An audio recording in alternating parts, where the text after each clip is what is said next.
Today, I am announcing my plans to become your next mayor of London. Woo! Oh, yes! Yes! Christmas came early, boys. I have been calling this for over a month now. I'll show you proof right now so you know that I'm not lying. Look at this. This is me, the 17th of September. Brian Rose is going into politics in the next 12 months. I'm calling it now. I knew it. Why? Because everyone was seeing through his lies, his deception, and people were starting to see who Brian Rose actually is. He's a grifter, aka he goes back and forth between different causes, never really sticking with one, just trying to get your money. Oh yeah, and he's really good at it. He got $1 million for the Digital Freedom Platform. What has he done with that? Nothing. He said he was going to build a platform. Instead, he hired out third-party software. He said he was going to sue YouTube. He hasn't sued YouTube. He said he was going to get blockchain technology. He hasn't gotten blockchain technology. Instead, he spent your money. For what? Where's those audited accounts? Oh, well, sorry. He's moving on. He doesn't care about your money anymore that he took from you. Instead, now he's going on to his next grift. Actually, he had a grift before running for mayor, but this is his newest grift, which we'll get into in a second. But I knew that he was going to do this, right? Because grifters got a grift, and when they fail to come through on their promises, they have to move on to the next thing quickly, right? So he was supposed to be the freedom of speech guy. Now he's moved on from that. He's lost patience because his followers no longer support him. So then he moved on to this new thing. It was a reality show that he launched in June 23 of 2020. And we want to help you create that transformation. That didn't work, so he's got to move on to the next grift. He can't get money from you that way. He's not getting any of your donations anymore. He's got to move on. So now he's running for politics. All of a sudden, out of nowhere, I see videos like this, how we get London back to work. And I say to myself, oh, this fits with nothing Brian has done before. It must be a campaign. He must be running for office. And sure enough, I was right. Now, let me say right up front, whether or not you agree with me, whether or not you want Brian Rose to win, let me tell you, YouTubers have a bad track record with running for office. I'm just going to be honest. If we're talking about his legitimate odds, regardless of my opinion, regardless of your opinion, you know, we don't have a huge sample set of YouTubers. We really only have a few examples. We have people like Carl Benjamin, who ran for office in the UK, failed. We have people like Joey Salas, who ran for office in America, failed. Now, you can argue case by case what mistakes they made in running, but by and large, it seems to me that just YouTubers deciding that, oh yeah, I could just run for office, I don't think they fully understand that this is not a game you can just jump into overnight. So my prediction is this campaign is going to be a total disaster. I think the media is going to eat him alive. His supporters are going to eat him alive after they realize he doesn't actually care about free speech and he doesn't actually care about censored voices. He's going to drop them like a hot potato as soon as it's politically convenient. And I think his history of grifting is going to eat him alive. His history of failing to come through on his promises and his repeated lies, I think it's going to catch up with him. Because he's already asking for more donations. I mean, Brian, I bet you didn't donate Rose, is back, baby. He wants your email address and he wants your money. Third, give us your email address below, as well as a link on how to volunteer and donate to my campaign. There it is. All right. Look at that. Look, there's a little donate button and everything. I wonder how he figured out how to fundraise like that. I mean, honestly, dude, I think he's going to head fake his supporters again. He's going to be like, yeah, donate to my campaign. I'm Mr. Politician now. And then in 3 weeks, he's going to drop out, take the money and run. I will need the help of every citizen of this great city working together towards our common goal. I mean, in some ways, dude, to be completely honest with you guys, I think Brian's biggest advantage, if I'm going to pay him a compliment, is that politicians are sleazy. They're deceptive. They lie, they cheat, they steal. Hey, did I just give the Tinder profile of Brian Rose? So I actually think in some ways, maybe Brian Rose is the most fit YouTuber to ever go into office. And for that reason, he could be a good fit. Like in terms of, I think he can lie enough. I think he's definitely enough of a snake. So I think he's going to do just fine in that sense. But I also think his ties with David Icke, people like that, are going to hurt him. And I think he's going to try to distance himself from those people, but that it's not going to work. And his followers are going to hate that because they like Brian Rose because they think, oh man, he actually is one of us. When in reality, he just used David Icke for his own means. He's going to throw him away as soon as he can. I mean, but one thing I want to call out from the very get-go is that he lies about like why he's running for office. He says he wasn't planning to run for mayor, but that he couldn't stand idly by. I had no intention of becoming your next mayor. I have always been an entrepreneur and a broadcaster first.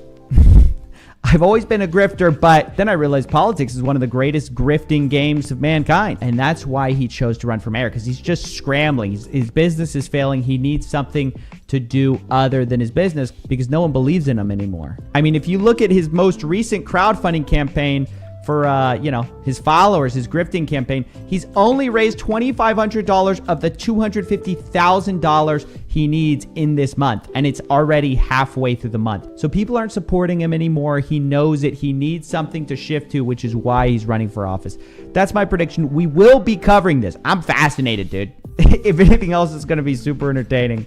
And I'm here for it, dude. Anyway, that's it. I called it. I'll see you guys next time. But you didn't donate. For all the people that donated to the Digital Freedom Platform. I can tell you didn't donate. Even sometimes I have to kind of head fake you a little bit. You head fakes. YouTube shut us down. We need a freedom platform. So again, we're closing this thing out on May 3rd. So I need your money. Donate to my campaign. I need all of your money. Donate to my campaign. So pull out your wallet for old Uncle Bri. Everything that you've donated is being put to use. Pull out your wallet for old Uncle Bri. All of you, every donation is appreciated, and we're putting it to serious use They here. might say I'm crazy, but I say Donate to my campaign. but they didn't donate. But they didn't donate. Today, I am announcing my plans to become your next mayor of London. Let me guess, you didn't donate.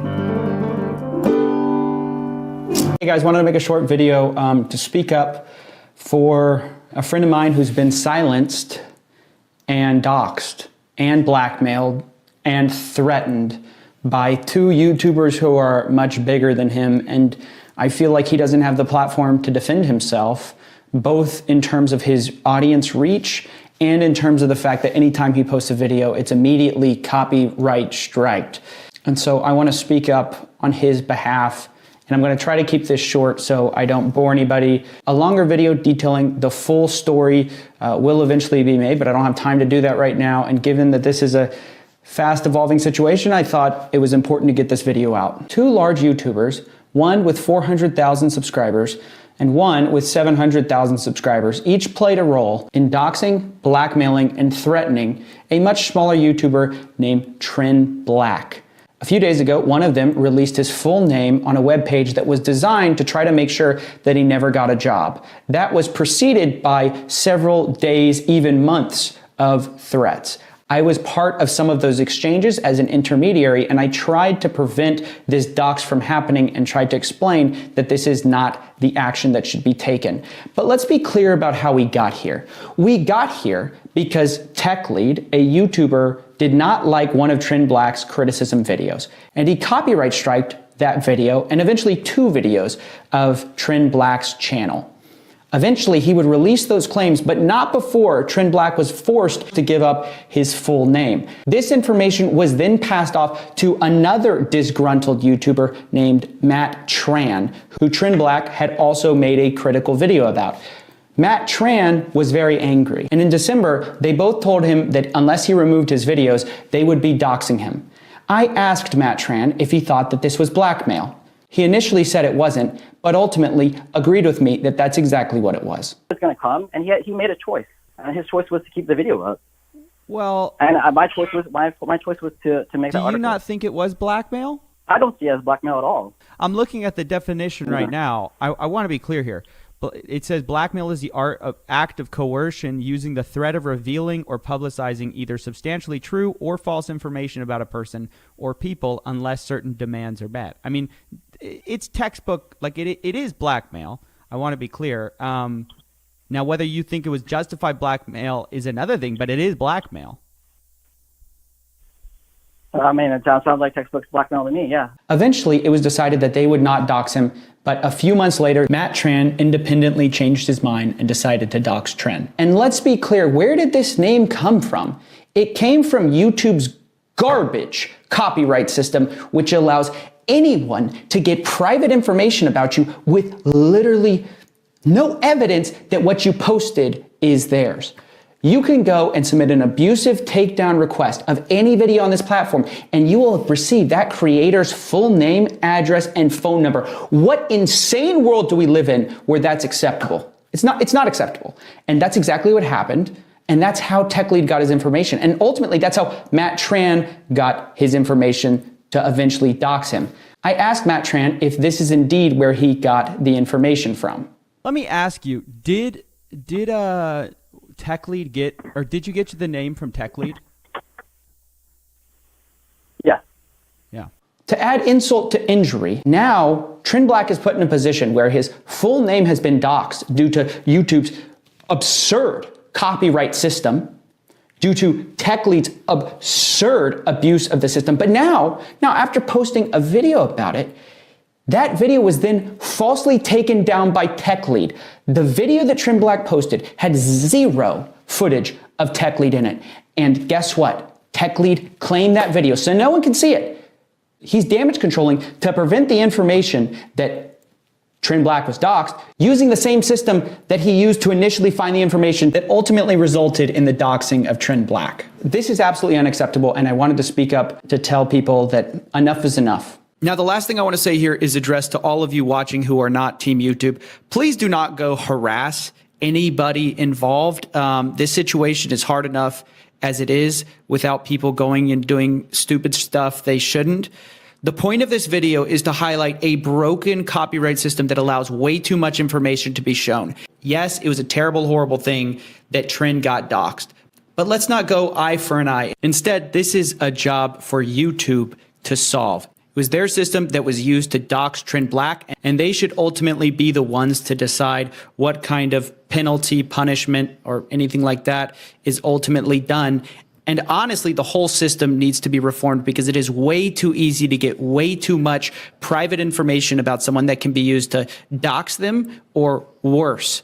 I'm begging you guys, please do not make things worse by turning this into a harassment fest. That is not the point of this video. It's to shed light on a very serious problem. That's all for now. I don't want to make this video longer than it has to be. Thanks for watching. I'll see you next time. There are a lot of hilarious ways that people try to fake clout, and it never quite works, but it's always funny to see. But I'm going to show you guys an amazing one today. We've seen in the past people creating fake Harvard speeches to look like they're more important than they are. Harvard, yeah, let me hear it. All right, seriously, louder than that, let me hear it. Recently, John Crestani was exposed as having a Marvel character in his list of success stories. Hundreds of people all over the world are making their dreams come true, and it's really exciting seeing the success. I know every one of these faces. Which I find that one pretty ballsy, by the way, because it's in his webinar. I know every one of these faces. But perhaps most shameless and ingenious of all is the hustle we're going to cover today, which is a cameo hustle. I heard about a website called Cameo. They'll make videos for people. It's called Cameo. There's a bunch of different celebrities on there. And to learn about this, we are going to be featuring none other than the Cameo King, Wesley Billion Dollar Virgin. If you got a 9-to-5 job right now, you're poor. Hey, this is Wesley Billion Dollar Virgin. I know you're looking at advertising right now, but check it out. Stop looking at the car and pay attention to me. Now back to me. Now back at your man. Now back to me. Sadly, he isn't me. But if he stopped using lady-scented body wash and switched to Old Spice, he could smell like he's me. Now, Wesley wants you to believe that he's an incredibly successful guy. And to do this, he shows you how many important people support him, love him, and are shouting him out. Hi, Wesley Virgin. This is a shout out to you. Hi, this is Anna Enka. This is a big shout out to my friend Wesley. Hi, it's your girl Cynthia Bailey from The Real Housewives of Atlanta. And I want to give a huge shout out to Wesley Billion Dollar Virgin. That's right. He's got some B-list celebrities from The Real Housewives of Atlanta, but he also has some heavy hitters come in, like Mr. Wonderful himself and Grant Cardone. Wesley, keep up the great work and keep helping people. Yo, Wesley, I want to give you a big shout out, player.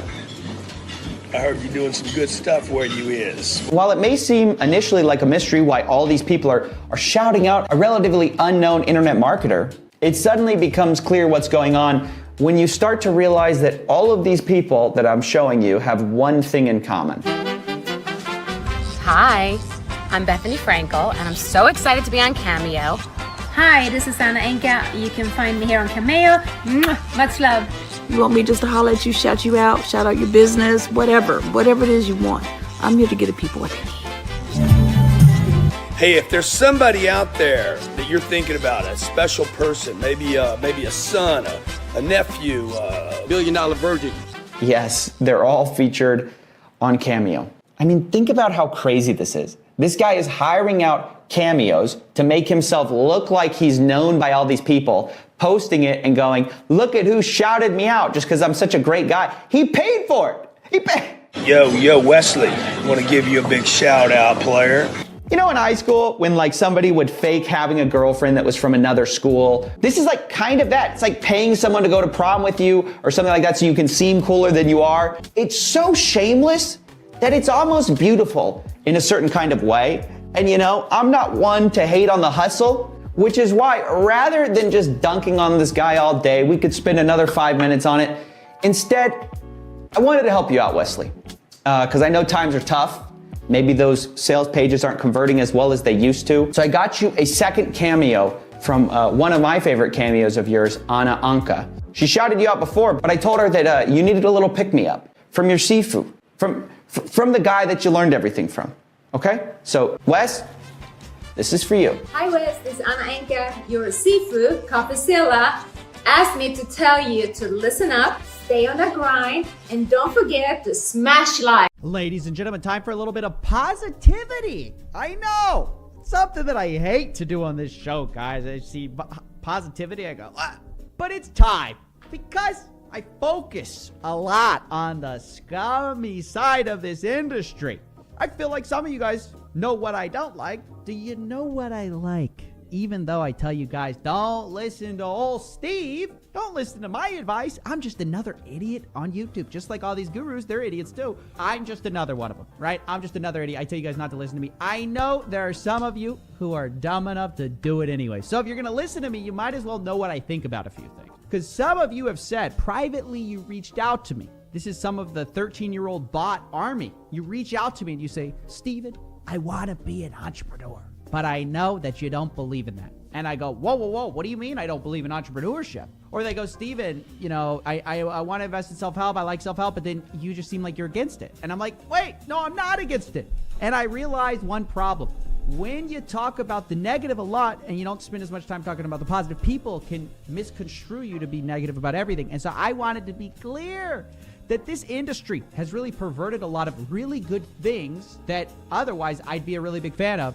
And then it seems like maybe to some of you, I'm not a fan of. I am. So we're going to do a little talk, little Coffeezilla talk. I love self-help. Coffeezilla confess. That's right, boys. We got a presentation in the work.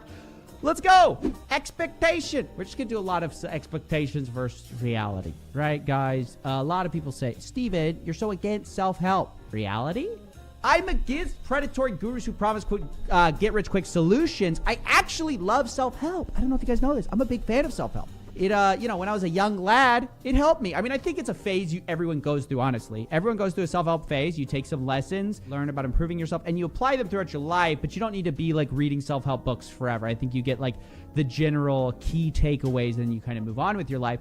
A lot of my life has been instructed by learning things on my own, and that's the true ethos of self-help, is literally, look at the root, self-help. You help yourself. Now what's going on is a perversion of that where it's someone else helps me. That's the new thing. Someone else tell me how to live my life. That's the guru mantra. That's what they do. They go, watch me, just copy me. No. That's not self-help. So I'm for self-help. These guys who are telling you to buy all their stuff, they know the secrets. They're against self-help. I'm for you learning the meta skill, the most important skill you can learn, which is how to learn. If you can learn how to learn on your own, you've cracked the code. You can do anything you want with your life. And if I had any overarching message, it would be to learn that. I mean, like I said, I'm really against advice. I think most of it's stupid.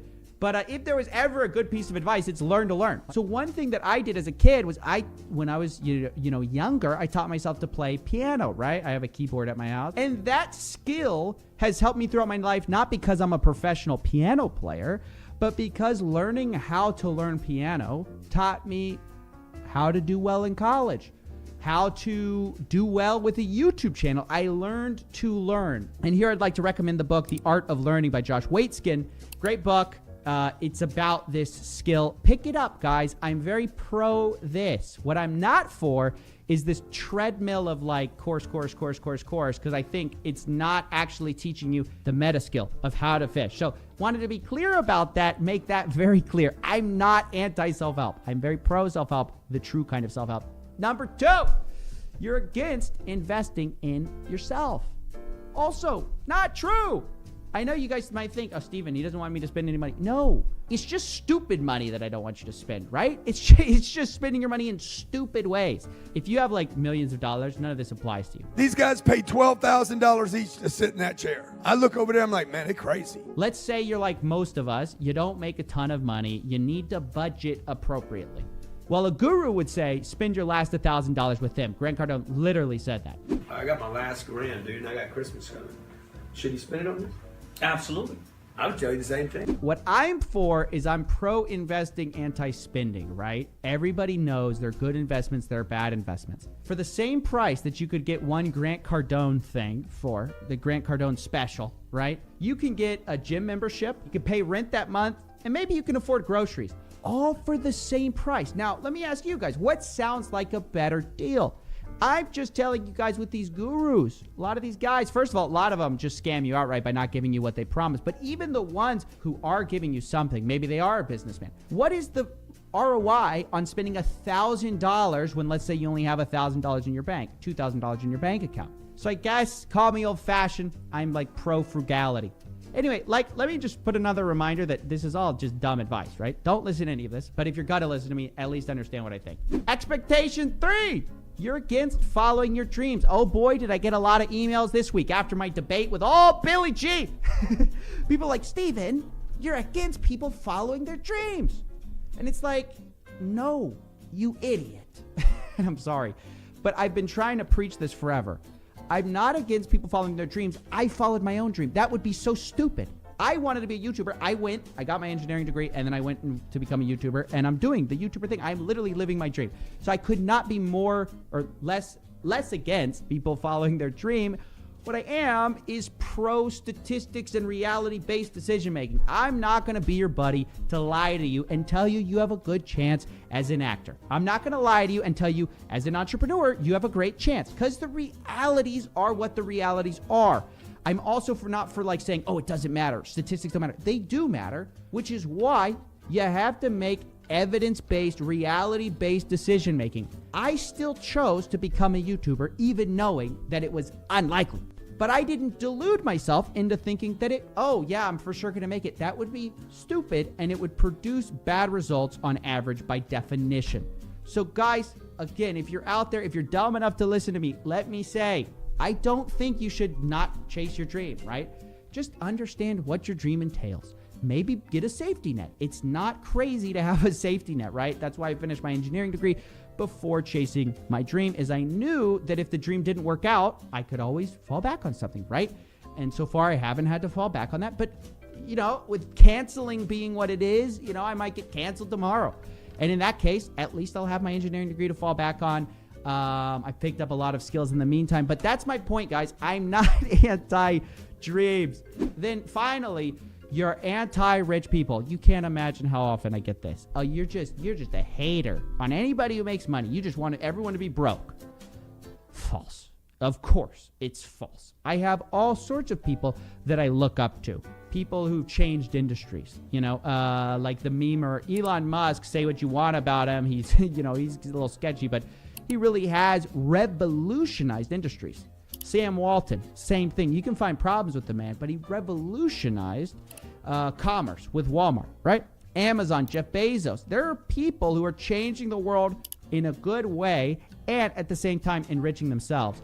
So what the reality is, look, how you make your money is everything. A story I like to tell is that Pablo Escobar was famous for trying to launder his reputation and make it better by donating a lot of money, right? Here's this, drug kingpin who is trying to make himself a good name by donating money. Now, I'm not going to say it's a bad thing that Pablo Escobar donated money, but the point is that he's not a good person just because he's rich. Being rich, you know, it's not a good thing. It's not a bad thing. It's all how you made your money. Did you make it by selling drugs? Did you make it by changing the world positively? Did you make it by selling a bunch of kids a get-rich-quick scheme? Like, that is everything. So when somebody says to me, oh, I have more money than you, I'm cooler than you. No, you're not.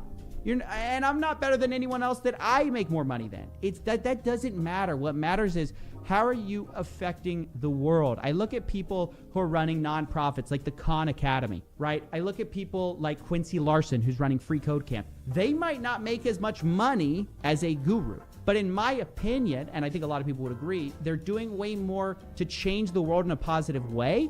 And that's what ultimately matters. So that's my list. I think that's the end of this presentation. Yep, that's the end. And yeah, I just wanted to get this out there. So again, don't listen to me. I am just a guy.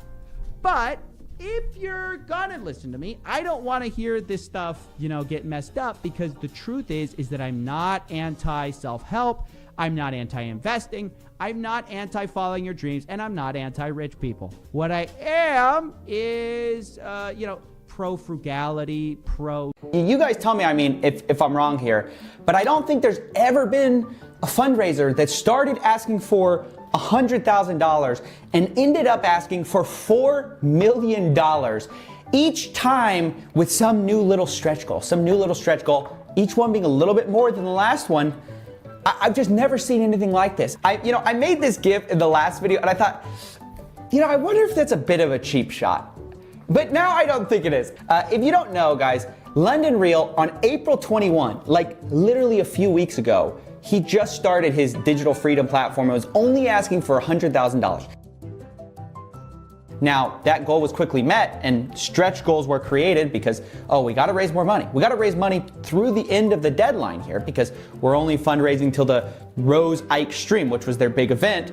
And we'll just keep fundraising and we'll put it towards new goals and then we'll cut the fundraising off. This is going to go on for another 10 days until Rose Ike, and we're shutting off. We're going to be closing down this fundraising campaign very soon. So again, we're closing this thing out on May 3rd. We're not going to keep taking all your money. We know this looks kind of bad, but we're just going to keep raising money to the end of the fundraiser. And they did that, and they raised $1 million. And we've covered that in another video. But now, guys, and I can't believe I didn't see this coming, London Real now wants another $3 million for the digital freedom platform.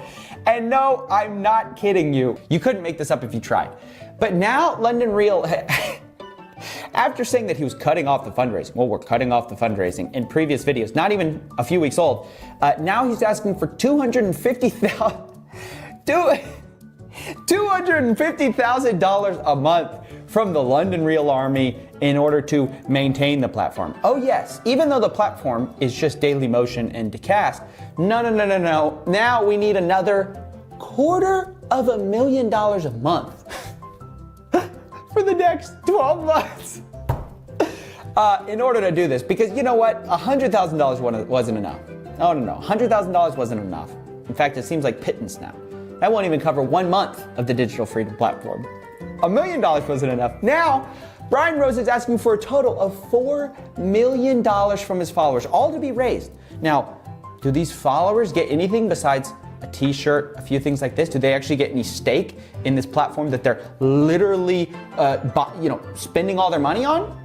No. I mean, guys, let me know what you think of this. We're going to keep this short. See you in the next one. That was phase 1. Now we're doing phase 2, phase 3, phase 4, and lastly, phase 5. Feel so alive!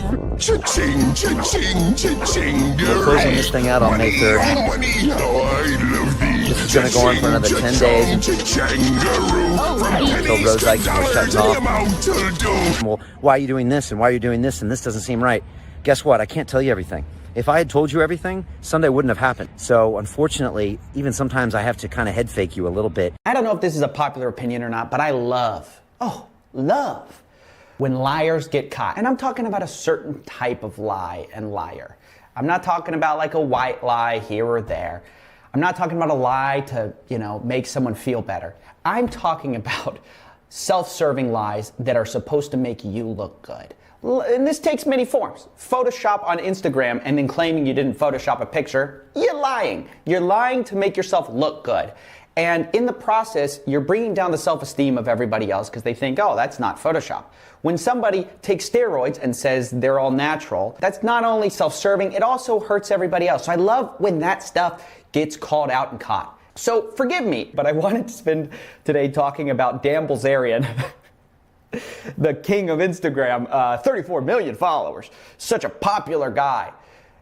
Well, yeah, that his little empire's been falling apart lately, and I just want to cover it for you guys. Now, if you don't know Dan Bilzerian, he's like this Hugh Hefner of Instagram, but probably the biggest thing he's known for and is consistently lying about is that he says he made all his money from poker when in fact he's just a trust fund baby from a dad who was accused of fraud and thrown in jail for being a corporate raider in the 80s. The dad was fined by the SEC millions of dollars. He hid all the money in trust funds and shell companies and had been shuffling around the money ever since. And that's how Dan Bilzerian got his money. Now, Dan Bilzerian denies all this, says, no, it's because I'm such a good poker player. Did you make your money then? Playing poker. You made it all playing poker? Yeah. Wow, that is insane. Even though professional poker players have come around and said, actually, he's not that good at all. But somehow, through hook or crook, Dan Bilzerian has basically parlayed all this media attention into what he was pushing as a legitimate lifestyle company, Ignite. They were selling cannabis, they were selling alcohol, they were just selling all sorts of party stuff that fits with his fraternity brand. But it turns out you can take the trust fund baby image out of the trust fund baby, but you can't take the trust fund baby attitude out of the trust fund baby because Ignite is being basically nose-dived into the ground, into, oblivion, bankruptcy, whatever you want to call it, by Dan Bilzerian. Now, what do I mean by that? Well, back in 2016, people were saying Ignite's going to be run like a lean and mean ship. Oh yes, very lean and mean. They're going to be cash flow positive by 2020, have no fear. And with that, they got all these investors involved, and they got all this funding involved. And basically, Dan Bilzerian has been using all of this as a personal piggy bank. So the annual filing just came out, and it turns out they made $10 million in sales, which isn't bad until you realize that his company lost $50 million in operational costs, marketing, all that stuff. Look, honestly, you'd think that a guy like Dan Bilzerian wouldn't spend anything on marketing, right? He's got this huge Instagram following, just push it to your Instagram. But no, they spent $22 million on marketing while only making $10 million in sales. Why? Because Dan Bilzerian has no idea how money works. I think when Dan Bilzerian was born, his dad just handed him a bunch of money. And so he doesn't understand that you can't spend more than you make. I don't know if he just missed the company memo or what, but what he's spending on too is just embarrassing. He's spending on things like a $60,000 Star Wars gun set, which he wrote off as a business expense, a $31,000 pool renovation, $50,000 for a bed frame, $15,000 for a ping pong table, and $88,000 on a vault. Yes, guys, yes, this is necessary for company operating expenditures. He's just using the whole company as more of a trust fund credit card, you know? And honestly, I don't feel bad for these investors one bit. You knew what you signed up for with Dan Bilzerian. You knew he was a trust fund baby. How'd you expect he was going to spend your money? You thought he was going to turn into some genius CEO, 500 IQ CEO, being like, guys, we must cut operating costs and run with a lean model. No! He's going to do what Dan Bilzerian does. And what I love is that just a few days ago, a video came out where Kevin O'Leary, the Shark Tank guy, toured his little McMansion, which now Dan Bilzerian's kicked out of. In this piece, it says that he owns the house and paid $65 million for it. He reportedly paid a mind-boggling $65 million for this mega mansion. But actually, it turns out he was renting it all along. Yes, I love this stuff. I love it when liars get caught. You say you own the house, but you don't. You don't own the house. Instead, it was found out that he's paying $200,000 a month to rent the house. I hope people are opening their eyes. This guy is not some brilliant genius. He's not some guy who bootstrapped his way from nothing. He's just a trust fund baby. That's it. And honestly, the other thing this shows is that, all these Instagram followers mean nothing if people don't like you. You guys remember that Instagram girl who had like 2 million followers, but she couldn't sell like 36 t-shirts? Well, this is basically the equivalent of that, because Dan Bilzerian's getting 400 million weekly impressions from Instagram, but he can only sell $10 million of product. That's 20 billion views, and you can only sell 10 million in product? That's embarrassing. You can make more money from YouTube ads than Dan Bilzerian's making from an actual company. Let me repeat that. Dan Bilzerian, if he just had a YouTube channel getting the same number of views, he'd be making more from AdSense than he's right now making from like this big company that he's built and spending $22 million on. Here in my garage, just bought this new Lamborghini here, but you know what I like more than Lamborghinis? Knowledge, dude. And Webinar Wednesdays. Guys, welcome to a segment of the show where we get scammed so you don't have to. In the past, when talking about gurus, I've talked about their marketing. I've done that stuff. I've traditionally strayed away from going into their course, partly because I don't want to spend $2,000. Also partly because it's hard to show that because it's behind a paywall. But I decided I would do it anyways. And we're going to have to find a way to just summarize this for you and try to get the idea to you without actually showing the content. And our first guru is the grandpappy of all gurus, the guy who had the brilliant idea to pretend he knows something on YouTube, get a bunch of poor, broke, desperate people to pay him a lot of money, and then try to leverage that into an actual legitimate business. I think Tai Lopez is now trying to buy real businesses. We'll see how that goes. But he got his real start with this whole internet marketer thing. I am like this genius guru who knows the secret of health, wealth, and happiness. You guys all know the ad. Here in my garage, just bought this new Lamborghini here. But you know what I like a lot more than materialistic things? Knowledge. But today we're going to be dissecting what happens behind the course, behind the paywall. So, bring down the screen. Always feels like that's going to hit me. Okay, guys, 67 steps to success. This is what he kicked it off with, I believe. You guys are going to have to tell me if I'm wrong there. But we're going to be going through a few things, okay, when reviewing this. We're going to talk about the price. We're going to talk about what I like, what I don't like. Should you buy this course, the full review, all that stuff. Now, to start with the price, $67 is what I found it for, with a $67 renewal if you don't cancel. I think that's probably pretty mid-range to low range. I think that's like sort of more of a tripwire product. We're trying to get you in the Tai Lopez funnel system. And indeed, a lot during the course, you're hearing him talk about the upsells. If you're part of this closing group, if you're part of this mastermind, you should buy, this upsell. And he always says, oh, I don't actually want the money. No, I don't want the money, guys. I do it for you, so you pay attention. You're not going to pay attention unless you open up that wallet, baby. So that's the price. Now, onto the course itself. The first thing you should know about this course by Mr. Pez is that it's very, very, very long. It's 50 hours long, which, if you're looking for value, might seem like a good thing. But unfortunately, 50 hours does not mean 50 hours of good content. It means 50 hours of Tai Lopez basically bloviating about little anecdotes in his life. I mean, nothing of this felt prepared. It felt like he just had 3 points, and his goal was to hit like a 30-minute marker or like an hour-long marker. The amount of just kind of like, where was I going with this is ridiculous. Luckily, I was going to feel bad and watch the full 50 hours, but Tai Lopez made me feel better. And this might be the only takeaway that I got from his course was during the speed reading portion. Now, we all know Tai Lopez, he's the king of reading, right? 1 book a day. Well, actually, it turns out he doesn't read 1 book a day. He does something he likes to call speed skims a book a day, which might mean reading it for 5 minutes, might mean reading it for 10 minutes, 15 minutes. But basically, anything but read it all the way through. And this is his rationale behind it. You want to get away from stories. Stories are how authors fill up the pages of a book. So, Yeah, that's exactly what Tai Lopez did in this course. They're just trying to sell their book. They don't want to sell.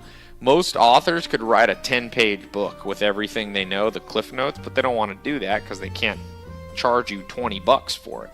Yeah, the irony here is palpable, and that's when I realized I'm not going to sit through all of this Tai Lopez justifying a $67 course. Instead, I'll just get like the main high-level points, because really it boils down to in each lesson, he's got 67 lessons, it comes down to like one thing, or like maybe 1 or 2 ideas.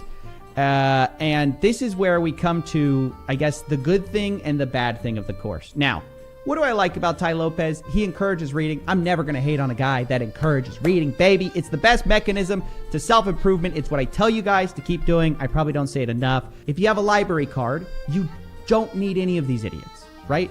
What I'm trying to tell you, you can get way deeper ideas. You can improve the quality of your thinking, the clarity of your thinking, all for an incredibly low price. So I like that about him. Hopefully he encourages people to read. Even his book list, I have no problem with. I thought his book list is pretty good. I read a lot of the books on there, and I would wholeheartedly endorse a lot of them. Now, what do I not like? Well, this whole course, and this is getting into like the really rating part of it. The whole course is reheated self-help. Tai Lopez speed read the Barnes & Noble self-help section and put it into 50 hours of content, okay? 50 hours of him just telling little stories about Grandpa Joel Salatin or whatever, which, by the way, is this man a farmer or isn't he? I recently saw a video where he's approaching a horse from behind. How did I not know this?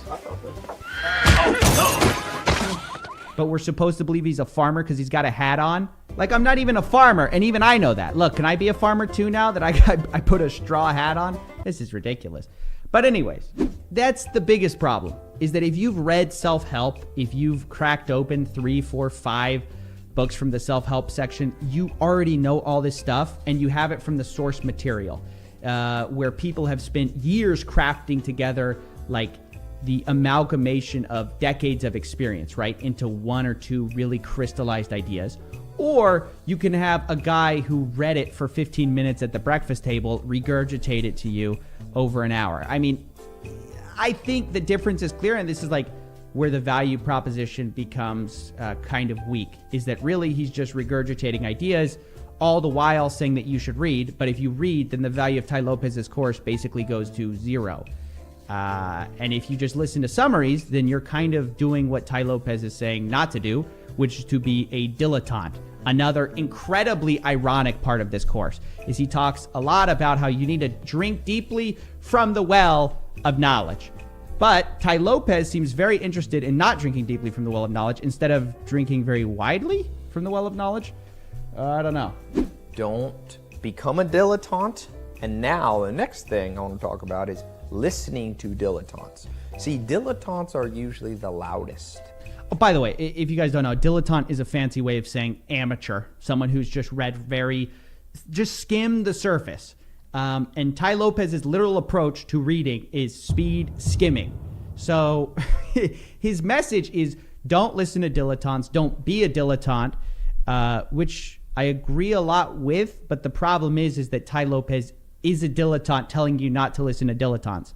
Once again, I don't know how you get away from the irony here. I would also say here, as an aside on the reading proposition, is that this idea, he calls it strip mining, like you're mining for gold. You only want the gold, only look for the gold in the book. And as soon as you get it, you like put the book down. You don't care about that book anymore.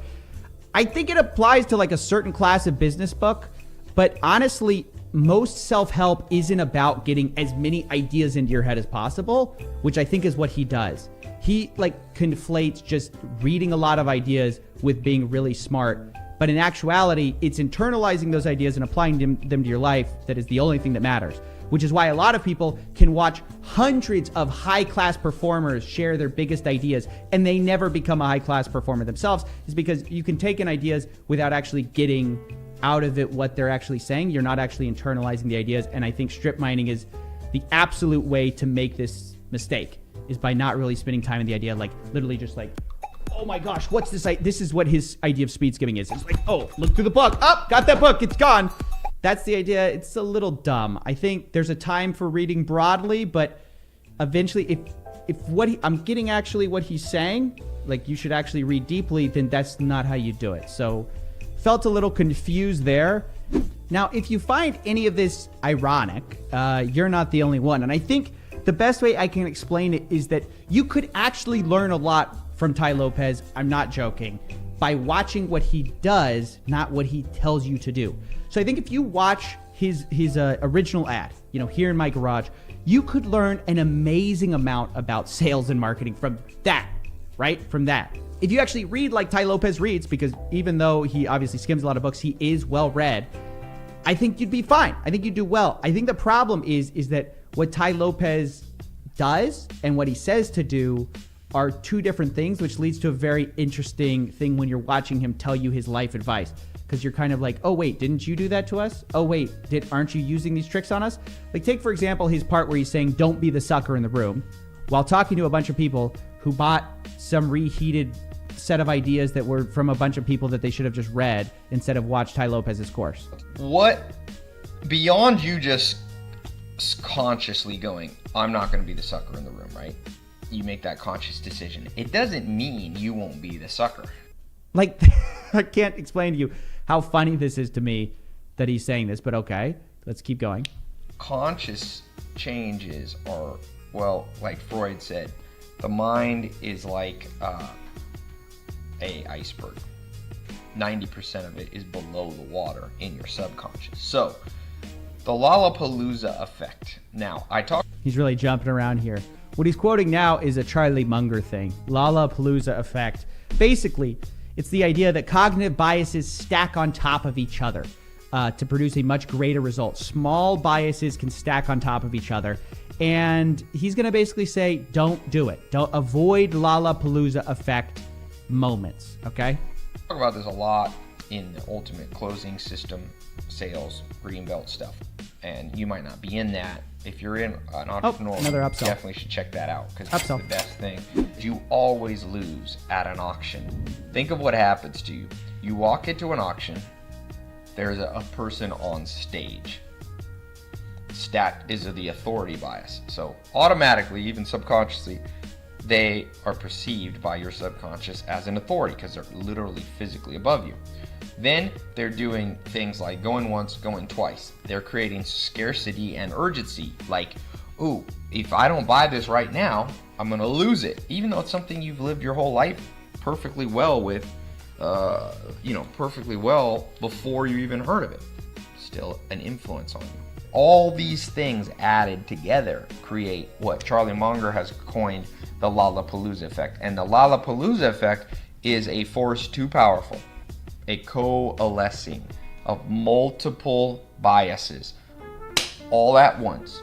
And that is why they say they don't even put themselves in that situation. It's not something you can build up willpower around. Okay, so all of that to say, he's saying, look, don't get around things that prey on multiple of your cognitive biases because you don't have enough willpower to withstand it. It's just you're going to lose every time. This is what a webinar is, guys. This is what Tai Lopez's ads do. Is their Lollapalooza Wonderland. It's scarcity. It's appeal to social proof. It's like, look at all the testimonials. It's all of these things. Oh, it's pre-recorded live webinar, guys. This is all for you. I did this just for you. They're professional marketers. That's what they do. And so Tai Lopez, in a class that you got sold to with the Lollapalooza effect, is saying, don't fall for this effect. So again, we're left thinking, okay, Tai, what is this? It's like a course for suckers, how not to get suckered. And the first lesson is, well, you've already been suckered, so you're a sucker. It's like bizarre to watch this and watch him say like, oh yeah, you should try to avoid these situations if possible. Tai Lopez's webinars and all these marketers' webinars are the thing that he's talking about. And not only that, he's also simultaneously saying that you're the sucker in the room.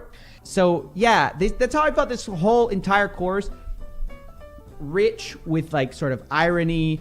And though he had some good ideas that like I agree with and I've internalized myself, they're all from books, right? They're all from books that most people, if you just go through the basic reading list of a self-help section, you're going to learn, or the basics of a business book section, you're going to learn. And this guy is basically projecting himself to be the authority on all these topics, despite reading just very broadly on all of them. And then he says, don't listen to dilettantes. So, I don't know. Take from that what you will. All in all, rating. Let's get to a rating. I think you guys get the picture. I would go ahead and give this, out of 5 stars, a 1.5. I would say, the marketing was overhyped. If you thought this was going to lead to a good life really quick, obviously it does not. So it doesn't fulfill its side of the marketing. It's just a bunch of like common sense frameworks that most people would know. I think the person who should buy this, though, I'm going to give you someone who should buy this. If you like Tai Lopez and you realize the marketing's misleading and you've never read the self-help section before and you want a broad swath of it, regurgitated through some long-winded rants, right? Maybe you have a lot of listening you need to be doing, and you can't stand the voice of anyone but Tai Lopez. This might be a good course for you, you know? If you want to avoid the source material and just listen to Tai Lopez, this may be a good course for you. But for the rest of you, what is going on in this industry? There's so many people right now, and you've talked about a lot of them, that are just fraudulent. They're in all other words, they're just disgusting. You're going to basically quit your job. Like, look at all these people who are super successful with my program, He basically represents that as the normal case. You don't want to do something better. You want to do something different. You know, you've got people that go in there that will spend $40,000. We'll get into $40,000 of debt, and they'll end up becoming a manager at Starbucks. Dan, right now, listen to me. Look me in the eyes. You can come on Coffeezilla and give your case, please. I welcome you to my show. Don't ban your students for commenting. Come on the show, baby. Welcome to Bait Gurus. Today we have Spencer Van. Guys, this is a call I've been excited about for a while. Spencer is sort of a guru, right? Like, would you call yourself a guru? I do the marketing for someone that teaches. So I guess I'm a guru at some level. You run a course, right? Or you help run a course? I help run a course. That's correct. And you reached out to me because you wanted to talk about sort of maybe defend the gurus a little bit, show the other side of the thing. Because my channel obviously talks about a certain side of it. You want to talk about the other side. So let's get into it. Yeah, and you know what, before we do that, I will say when you say defend, it's less defend. I'm just tired of this because I go around now, people ask me what I do, and I tell them, oh, you know, I work and we sell this program, and like 80% of people jump to, oh, this guy's a scam because of what is going on in this industry. There's so many people right now, you've talked about a lot of them, that are just fraudulent. They're in all other words, they're just disgusting. And being in an industry with those people, you know, it associates you with them, even though that's not what you're doing. And so I'm just kind of frustrated of that. And that's why I wanted to come up here and just give you a different perspective. I'm not trying to change anyone's mind. I don't think that's what's going to happen today. For sure. No, I think that's totally fair. I want you to present the other side of the coin. And I'm glad you admit, and I appreciate you just right up front saying, yeah, there's a lot of scammy stuff going on in this industry. Why do you think that is? Why do you think this industry specifically, it doesn't seem to be the outlier that is scammy? It seems to be like the normal, and then maybe the more legitimate cases, it feels like they're less noticed. Well, there's a couple reasons. First of all is, you know, there's different types of gurus, and I don't know how in depth I can go with this, just talking about it, but there's the type of guru that is running an actual business, selling programs, and an example of that would be Sam Ovens, right? And then there's a type of guru that is strictly promoting a lifestyle. And so you look at those people and you say, okay, who are those people? Well, those people, as I'm sure a lot of your followers have Instagram, right? If you go on Instagram and you're getting the Shopify ads and you say, hey, there's some guy that is sitting on a Lamborghini telling you to swipe up and follow him and shoot him a DM. Okay, that's a guy that's promoted that, but that's a big thing that's going on right now. Right. I mean, totally. Tens of thousands of dollars every single day are being sold through that. And it's like, well, why is that? Okay, it's because number one is courses, there's no product cost. So once you make it, it's, you know, you're selling something for $1,000 that I'm not paying for. It's just all pure profit. Okay, except for the ad cost, of course, but other than that, it's profit. Okay. Right. And then number two is, you know, a lot of these people get into it, especially the younger guys, they get into it because, oh, this is the lifestyle. You know, an entrepreneur is someone that drives around in a Lamborghini. And when I sell a course, if I have a Lamborghini, it helps me sell it, so it justifies it to them. And it's just this perpetual cycle that continues on and on and on. So I think that just the money that's in it, number one, and then the fact that it's so low barrier to entry. You know, it's so easy. I mean, you could right now, if you're like, you know what, these fake gurus, I need to do something better. You could go start a course and have it, you know, start selling tomorrow. It's that easy, right? Now, how successful you're going to be depends on your skill level.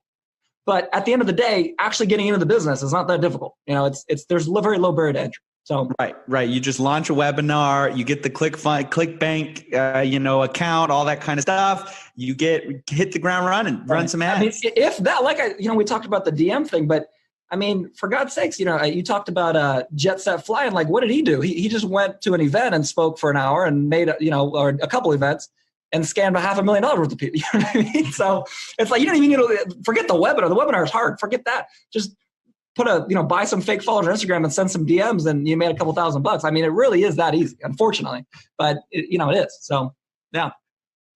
Yeah, right. No, no, absolutely. So why you came on to basically say, but there's this other side. You guys are talking about the gurus. You mentioned Sam Ovens as being legit. Obviously, I've talked about Sam Ovens a little bit about his testimonials. So I've got a certain opinion, but I want to hear your point of view. Well, you do, man, and your videos were hilarious, by the way. But I think and we talked about this on the phone, but with gurus, you can't, it's not all or nothing. Okay. So, there's people, and I brought him up a lot this call already, but Jet Set Fly, like that's out of a 10, he's a 10 out of 10 in terms of his fraudulentness, right? He is as fraudulent, as scam as you can get. And then there's, everything before that. There's a 1, 2, 3, 4, and all the way up to, to 9 and 10. Sure. And so the question is, where does everyone fall? One would be someone like an Andrew Argue, who probably no one knows that follows you. Andrew Argue is a guru. He makes about $1 million a month or so, selling a course strictly to accountants, helping them grow their existing business. Okay, same concept, but he's only selling it to accountants. He's not trying to sell. And I know the one thing that you don't like is people selling to, the lower demographic people that probably can't afford these things, right? Right. But that's someone that clearly doesn't do that. That's only working with accountants. Right. Then you get to, everybody else, that's not strictly business people or strictly working with business people. And one of those people is Sam, right? He works with all types of people. And the question is, okay, does he say some things in his marketing that are probably not perfect? No, of course not. Nobody does. There's no company ever that's been perfect in marketing ever. Okay. Number one. But number two is really, what's the quality of his product? How good is his product? And the fact that, you posted a video, and I don't know how many people contacted you, but you've had a couple people at least contact you and say, hey, you know what? I've actually been in Sam's course. And even though you're bashing him, I would like to come on and defend him. And I know you said you even had someone that was like, no, I can't make it because, is this true? Because Sam told me not to, or something like that. I don't want to take words out of your mouth there. No, yeah, there was a guy who we were going to have another testimonial about Sam Ovens. He was like, hey, I'm up in California. I'm like ex Google. I wanted to talk about Sam Ovens because I think he's legit. And we set up the call, and then later he was like, oh no, I don't want to do the call because Sam says you shouldn't focus on the haters or something like that. Gotta love him. Which I was like, whatever. Dude, come on the show. Don't come on the show. I mean, ultimately that's up to you. Sure. Yeah, no, there were people who wanted to talk about Dan Locke. I mean, there have been a lot of people who have reached out to me. And I want to make clear, I don't know Dan. I don't know anything about. I very little I know about Dan. Sure. Okay, I've really seen his YouTube videos, so I'm not going to sit here and try to talk about Dan because I don't know.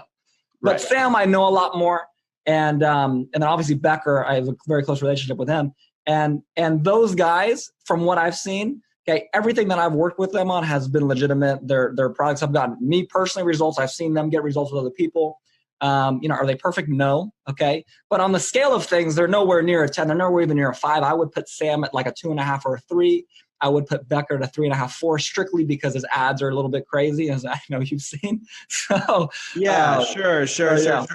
To me, a lot of the Becker and Sam Ovens question all comes down to demographics, right? Like, I don't have any problem with somebody like the guy who I did have on the program who was a fan of Sam Ovens.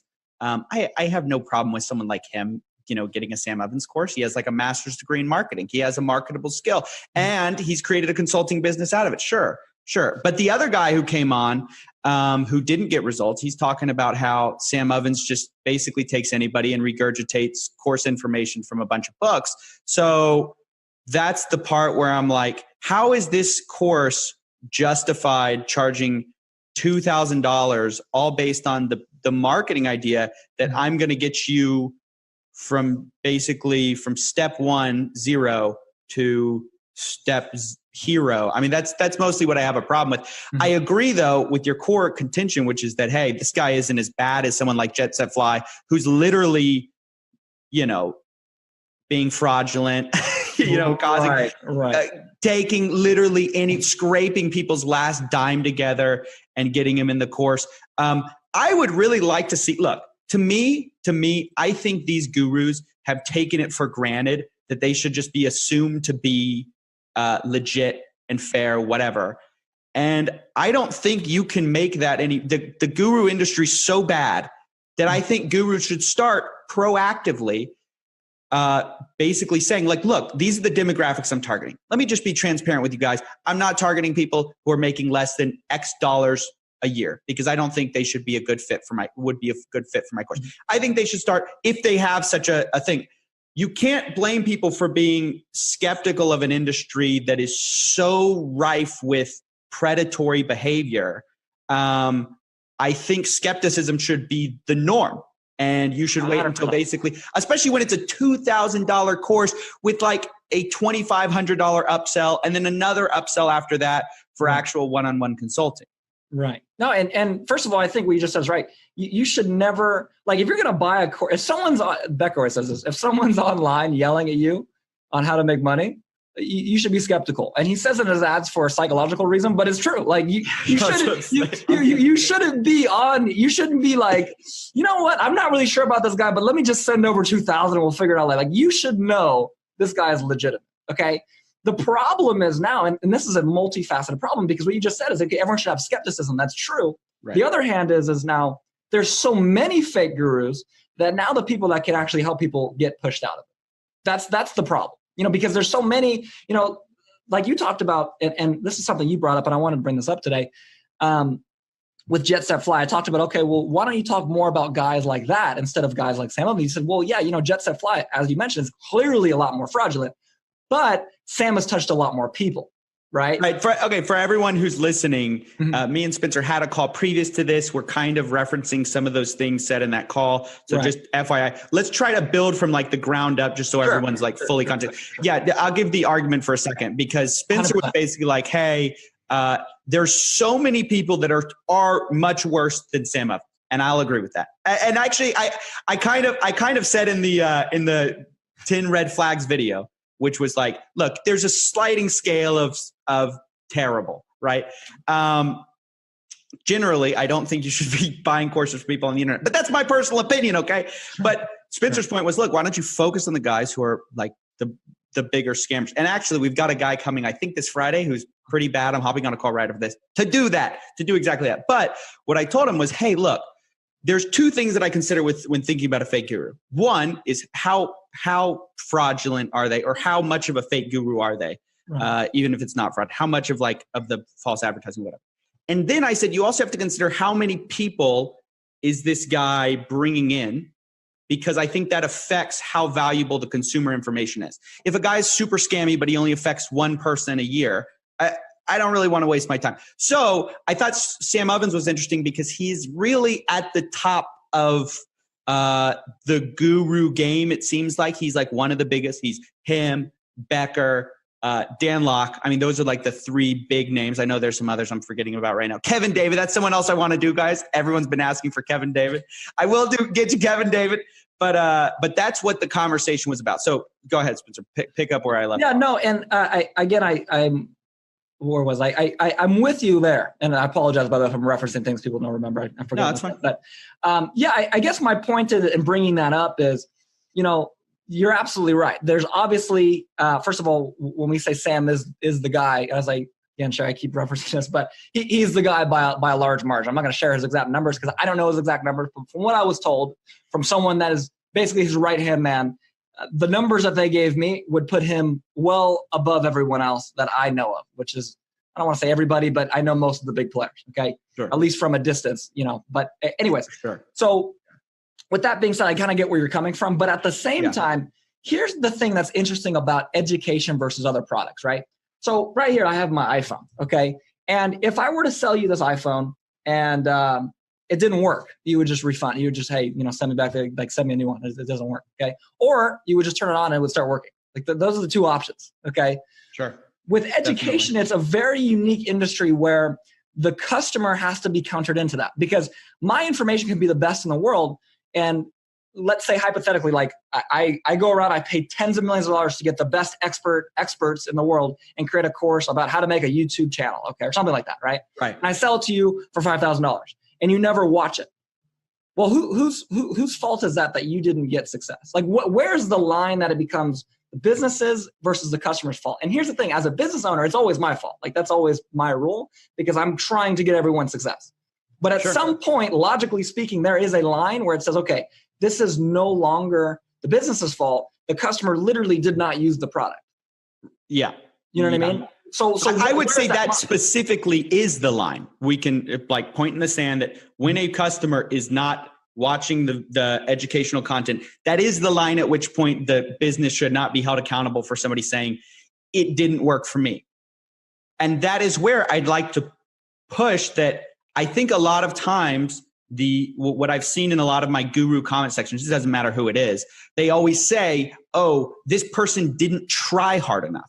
This person he just didn't put in the work. And that's it's a true excuse in some cases, but in other cases, it's a great way to push off blame for a product not actually working.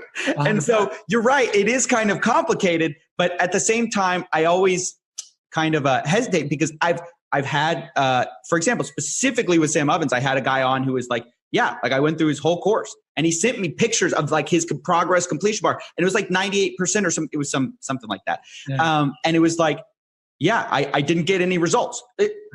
That to me is, you can't say, oh, the guy didn't try hard enough. Because I know in Sam Ovens' case, there's like many, many hours of content. He went through all of it and he's like, I put in the work. I did do the stuff and I'm not getting results. In that case, where do you? I'm interested in what you think because you're 100%. How do you feel about that? So let me just break this down. And this is you want to get the insider scoop on what gurus talk about. This is what gurus talk about. Okay, so in any info business, you have a few different type of customers. Okay, you have and it's okay if I share my screen and kind of draw this out because I think this would make more sense if I did. Yeah, sure. Let's see here. All right, can you let's see. Can you see this whiteboard here? If I draw this. Boom. Oh yeah, totally. Okay, so on any, let me make this red too, so it's even easier to see. Okay, on any, as far as gurus go, you have this contingency of customers. Okay, the first thing you have is the top 10, maybe 15% of people that join your program. These are people that, like you interviewed that guy. You said he had a master's degree. Like he's probably already successful, and they're just real go-getters in life.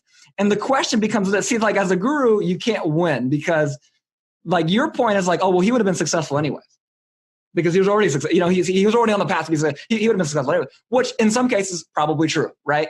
On the other cases is who knows how long it would have taken him. Maybe it would have taken him a lot longer. Like, I don't know. Like, I think he's specifically credited, to be fair to him and his testimony, I think he specifically credited Sam Ovens with jump-starting his career. So in his own words, he said, look, he got me there much faster than I could have by myself. Fair enough. Okay. So anyway, that's 10 to 50. I'm going to put 10%. That's 10, 15% of people that come in. They're already like on the path to be successful. It's just a matter of giving them a little bit more focus. Okay. That's literally all it is. Okay. Then you've got another 30 to 40%. I know these are not going to be proportional, but doesn't matter. Okay. That are, these are people that, they're very interested. Maybe they're beginners. They are driven. Okay. But they need a little bit more help than the 10% that is already there. Okay. An example of this person for my business, we teach people how to start real estate businesses. So it would be someone that, doesn't already have a successful business in any industry. Or maybe they do, but it's very low level of success. Maybe they've done one real estate deal and they're like, I don't know how to do another one, something like that. Okay. Yep. Again, new, but driven, committed to it. Okay. Then you've got another 30% of people, okay, that will watch the program. They'll watch all of it and they'll try it. Okay. Now the level of trying it varies. Okay. So maybe they'll try it. And, for us, we teach, hey, how to go out and contact people that are looking, or that were just foreclosed on and try to help them. Okay. How many of these calls are they actually making, right? There's all these questions, okay? For Sam, I've never been through Consulting Accelerator, which is the course. Actually, no, the guy you had on was talking about UpLevel, okay? UpLevel is basically helping people start, create what's called a video sales letter, a VSL, or a webinar. And for him, it would be like, okay, what 30% of people probably go through the course and maybe they try doing a webinar. Like they build some slides out or something. Like that's that 30%, okay?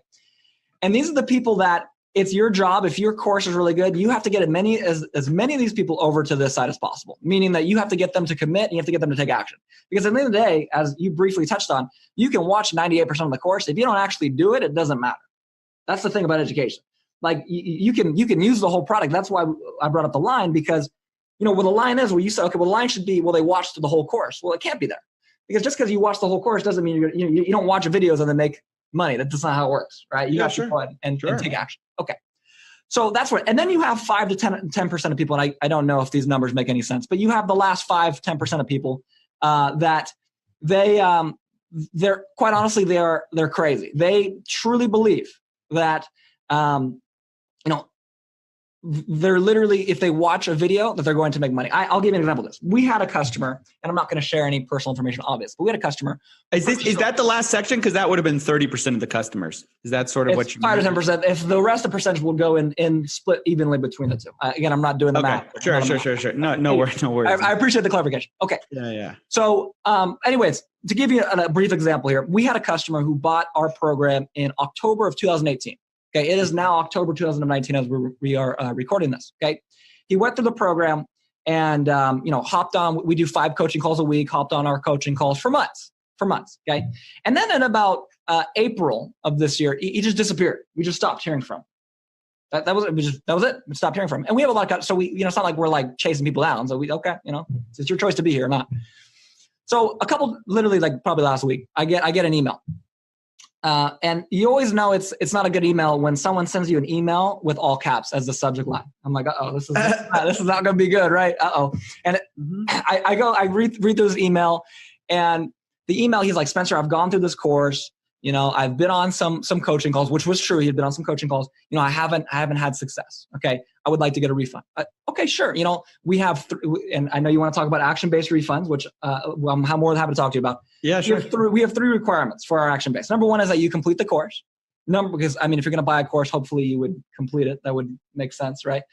Number 2 is that you actually go on and you attend 2 coaching calls. He had clearly done that, so that wasn't even a question. And then number 3 is that you go out and you make some calls, with potential deals. Now our requirement is 230 days, which comes out to less than 10 a day. And we always say do 10 a day, 5 days a week for 4 weeks, whatever. Okay, that's what we teach. Anyways, so it was not a question of whether he did the coaching calls. The only question was, had he completed the course and had he made the calls? Fair enough. Okay. And even though our refund guarantee is 30 days, he was very upset. And I said, dude, just show us you've done these 2 things and we'll give you a refund. I have no problem with that whatsoever. Okay. So I go through, and on our back end, we can see how much of the course he's gone through. I can go through, he's gone through literally 8% of the course in a year. 8%. Okay. So probably not 100%, not even close, right? So I said, okay, you know what? Sure. Not even close. Okay, fair enough. So, hey, he's upset. I can tell, hey, you know what? Look, man, if you've made the calls, we'll still give you a refund, even though you haven't done it. Really, you haven't used the product. We have a 30-day refund guarantee. It's been a year. Okay. I don't know what product you get, right? All these things against you, but we'll talk. Just send us some information that you've made some calls, and we'll go out and give you a refund. Okay. Hey, you know what, Spencer, I'm really busy, but just give me a refund. And we just go back and forth. Or I shouldn't say we, my support team goes back and forth with them for like 5 or 6 emails.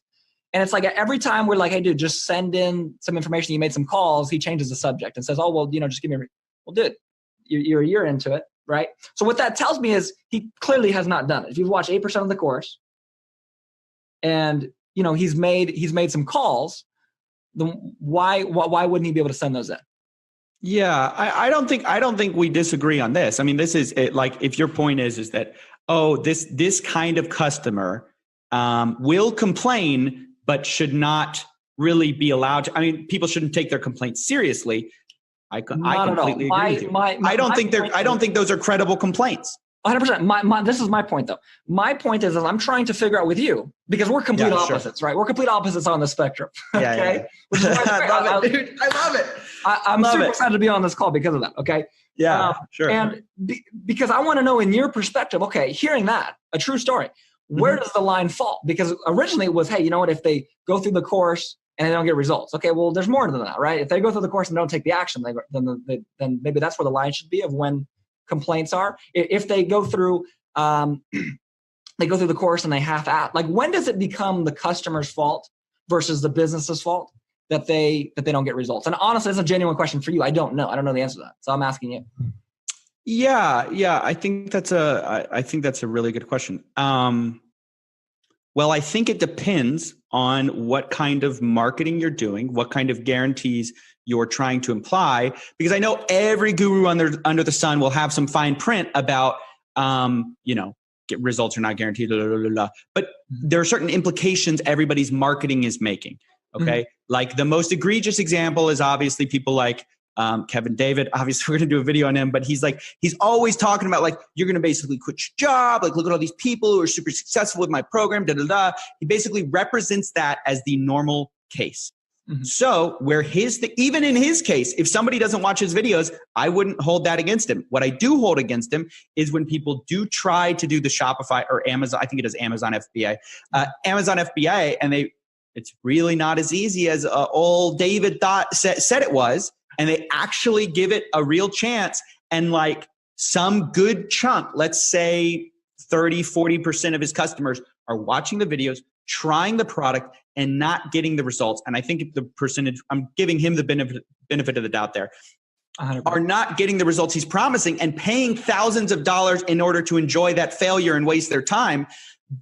That to me is a fake guru. So a lot of where I kind of harass gurus, what I harass them about is their claims, because I just think I'm very skeptical of any proven system, that if you follow these everyone's always talking about proven steps. Like you just need a proven system. You need a proven steps, proven this, proven that. And it's like, why make those claims?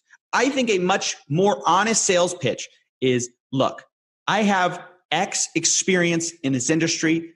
I am personally successful for a variety of luck and hard work. And I want to share my perspective with you. And I'm going to teach you everything I know. Join my course. I think you'll get a lot of value out of it. Now, I think the comeback to that is, well, that wouldn't be a successful sales pitch. I mean, the comeback is, how can I compete with all the guys selling Lamborghinis? How can I compete with everyone who's making the guarantees of you're going to make a full-time income? You're going to do all these things. And that's the part of it where I kind of feel, I can't believe I'm saying this, I feel a little bit bad for gurus, because it is true that if you are completely honest about, really, I can't make any promises to you guys. Really, this is a really hard business. Really, in all honesty, getting a regular job is probably a better option for 90% of people. Very true. If they would say that, dude, I have no problem with any guru. Like, it is all in the advertising where that line is between what is false representation, false advertising, and whatever. And yeah, I totally agree. Sometimes it is the customer's bad, but a lot of times, more often, the gurus want to admit people do try. They do try the product. They do all that, and they aren't succeeding. And where is the testimonials for those people? Where is the representation for those people? It's non-existent. You won't find it on anybody's website. You won't find it in anyone's sales. Like, you'll find it on my channel, but that's it. It's like, that's it.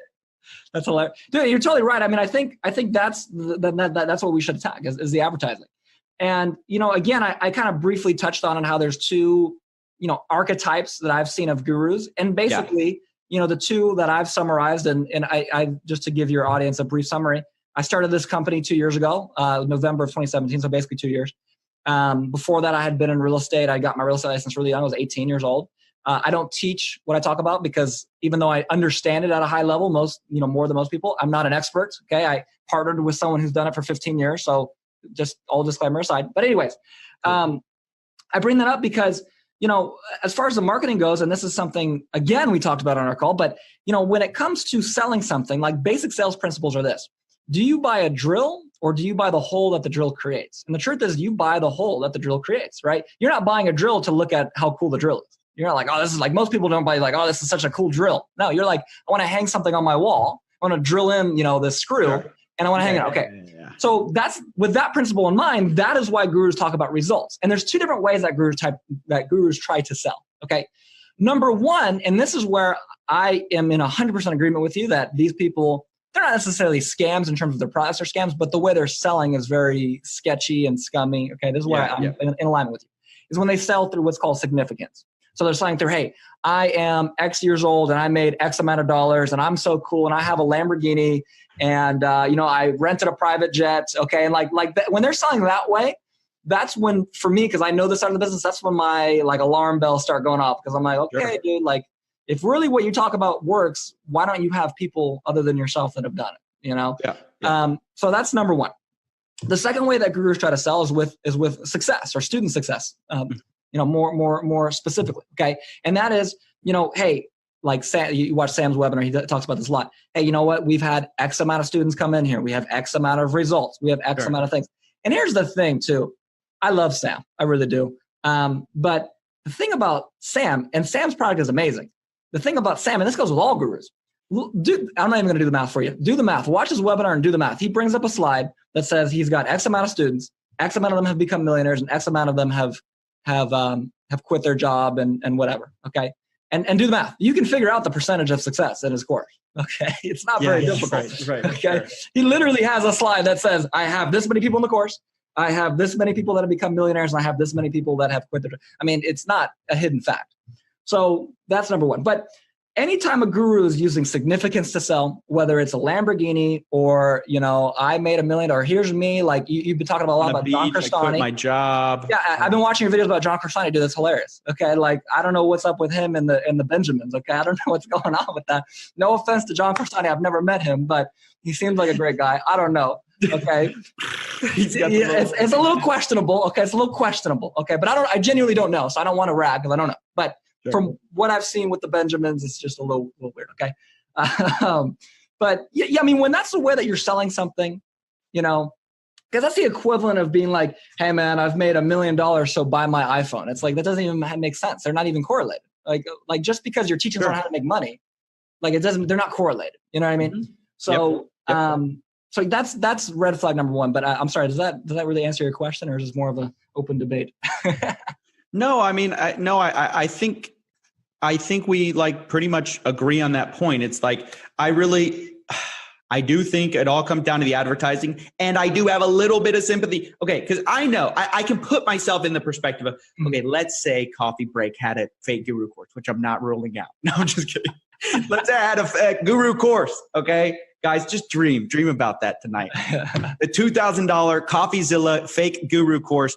And, I would feel a lot of pressure to get conversions. And when you're like A/B testing, ads and whatever, and you have two ads, let's say you have two ads. You have the ad that makes wild promises and the ad that is very straightforward and sells the actual drill. And I want to talk about why I think the money making thing is a specific industry where you need more strict advertising. But I know that the one where I make promises would get more clicks, and I know it'd be extremely tempting to run that ad because as a calculation, as a business, you just go, oh, well, I'm just getting more customers.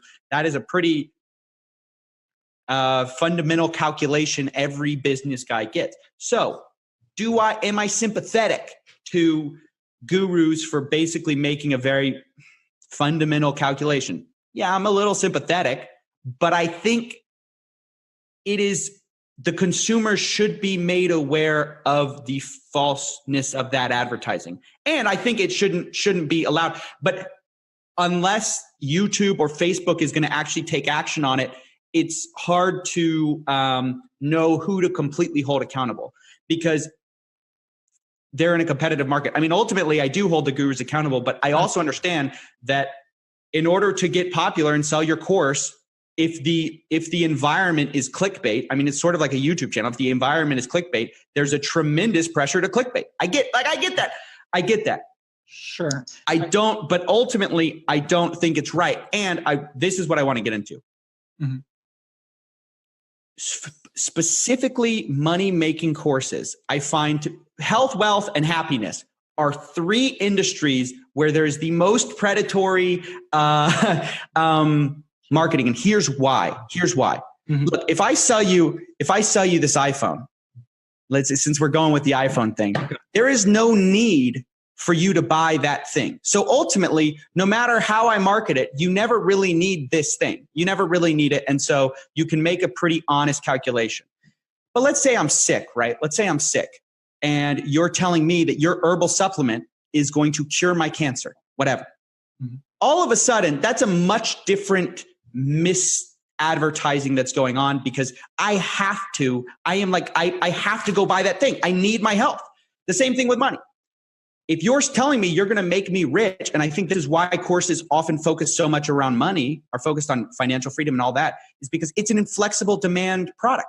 I mean, if you have the secret to make me wealthy, I'll pay any amount to get it. If you have the secret to make me well, I'll pay any amount to get it.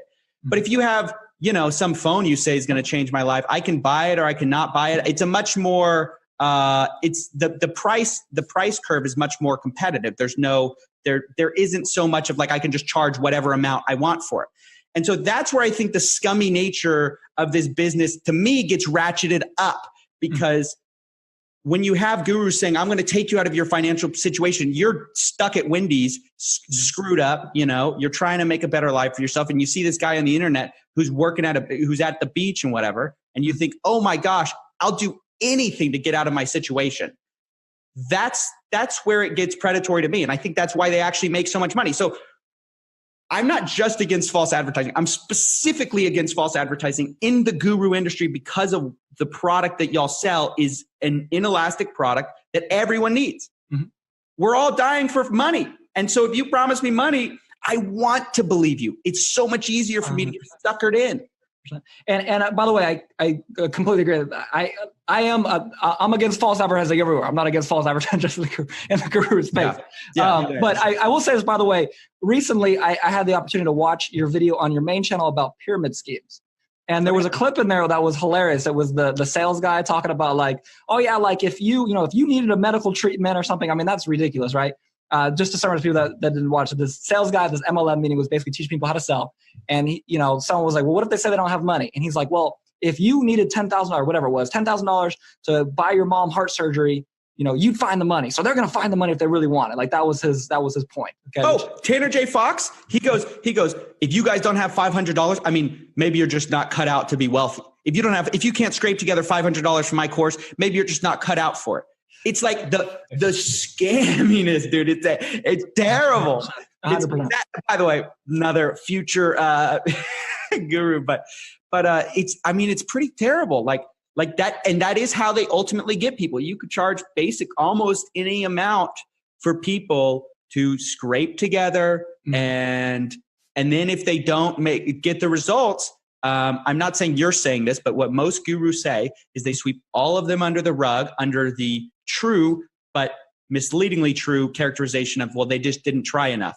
It's true for some of them, but for a lot of the people who lost money, it's not true. And so where is the fairness for those people? It's like it just sure. And I want to make out the guru industry. I want to make one point clear. You mentioned earlier, you said, hey, if you're going online saying you're going to make people rich, I don't think any guru that I shouldn't say, I don't know.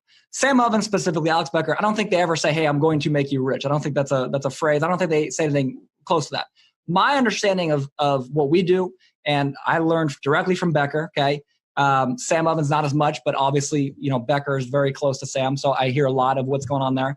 And, from what I've heard specifically, okay, the pitch is, hey, you know what? I cannot guarantee that you're going to see these results or that you're going to get these results, but I can guarantee you're going to see how these people did. Okay. That's the pitch, right? So it's not a matter of, hey, I'm guaranteed you're going to get these results. I'm not. What I'm saying is I'm going to guarantee you're going to see how you're going to get these results. And if you don't get these results, that's fine. I'll give you a refund.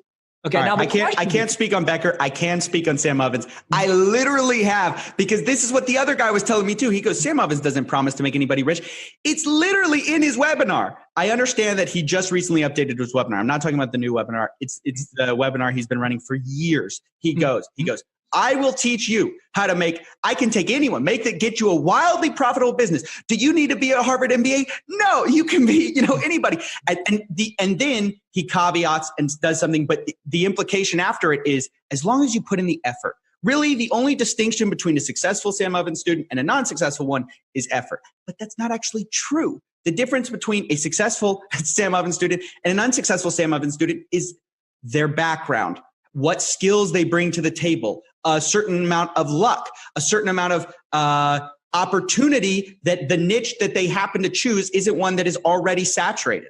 I mean, like if they have a certain skill set, if the market is saturated, are they going to be super successful? Mm-hmm. Probably not. A lot of entrepreneurship is opportunity meets preparation and you make some money. But it's like, how can that is the type of representation. And I've watched his new webinar. It's not as scammy. Give him a little credit. It's not as scammy as it used to be.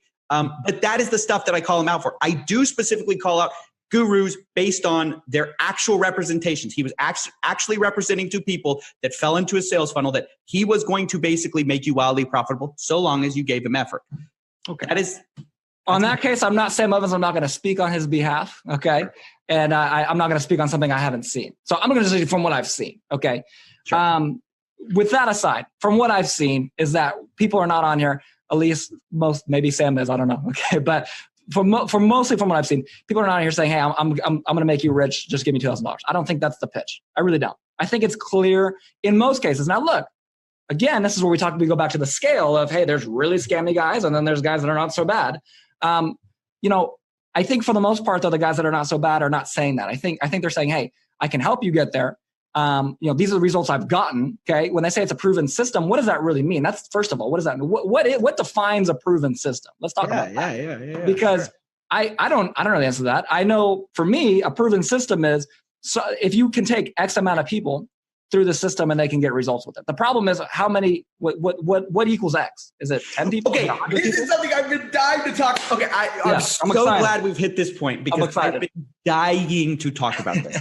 Because everyone always compares college to like guru education, because the implication is, look, not everyone is successful from their college degree. Some people still work at college after or Starbucks after their college education, and they're $100,000 in debt. That's this huge it's not talked about it very often. People talk about college as being such a great thing. Okay, here's the fundamental distinction between college and gurus that I think could be at one point fixed, but I would like to see gurus take an active role in trying to make these statistics available.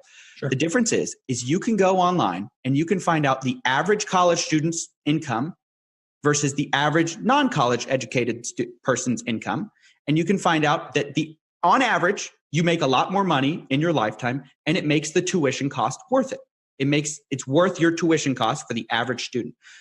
When we talk about proven systems, that's what a proven system is to me. Not for the extraordinary student, but for the average student. What does it mean for the average student? Because you cannot count on yourself being extraordinary. You can count on yourself being average by definition. So for the average guru who goes through a program, do they make more than $2,000 over the non-guru student in, I don't know, even a lifetime I would be satisfied with, but hopefully like within a year or 2 years? Do they make up the cost of the course? If any guru could say that and say that with statistics, I would never have a problem with them, because I'd be thinking, yeah, sure, go through their system. Yeah, and that is proven.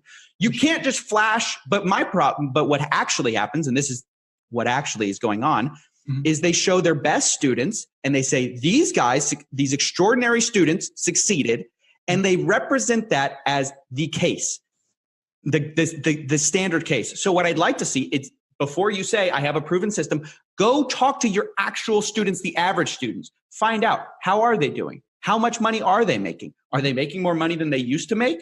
If so, that's the thing you want to talk about. Not, hey, Joe Blow made $1 billion, with my course or whatever, and that's all I'm going to talk about for the rest of eternity. It's like, yeah, you don't know how much you affected that person. That's why the average case is so perfect, is because you get rid of the noise of someone's effort and all that. You get the average student, you find out, what actually is my course doing? I think it's an honest way to do business, but I think it's also an honest way to evaluate how effective your course is, period. I think gurus should want to know how effective their course is. I agree. I think you should clarify, are you saying average or median? Because if you take average, that's kind of a skewed number, considering that you can't really go on your zero. Yeah, median. Okay. Yeah, definitely. Yeah. Great point. Yeah, great point. I'm with you there 100%. I'm a college dropout. I dropped out of a community college. I went for a year and a half. I can tell you're maybe a little more into college than I am, given the Texas A&M shirt that you're currently wearing. Yeah. You've been caught red-handed. I'm just kidding. No, I think you're absolutely right. In the big battle we have with college is this, in my opinion. This is guru side. This is my opinion on college. Sure. I think here's the problem with college is there is, just like you talk about with gurus, there's no accountability. So let's say I go through college and I get a degree and it doesn't work for me. Can I go get a refund? No, right? I can't. Okay. I don't know. You tell me. I didn't go to college for very long, so maybe you can get a refund. I don't know. I'm not college educated. No. Okay. No. You absolutely can't. Okay, that's number one. Number two is, here's the other thing when you talk about average and all of that. Okay, so you're right. College. The reason why college is so successful, because really, if you think about it, what is the point of college? The point of college is to become educated so that you can get a better paying job. You can make more money. That's the point of college. Yeah. What's the point of taking a course that teaches you how to make money?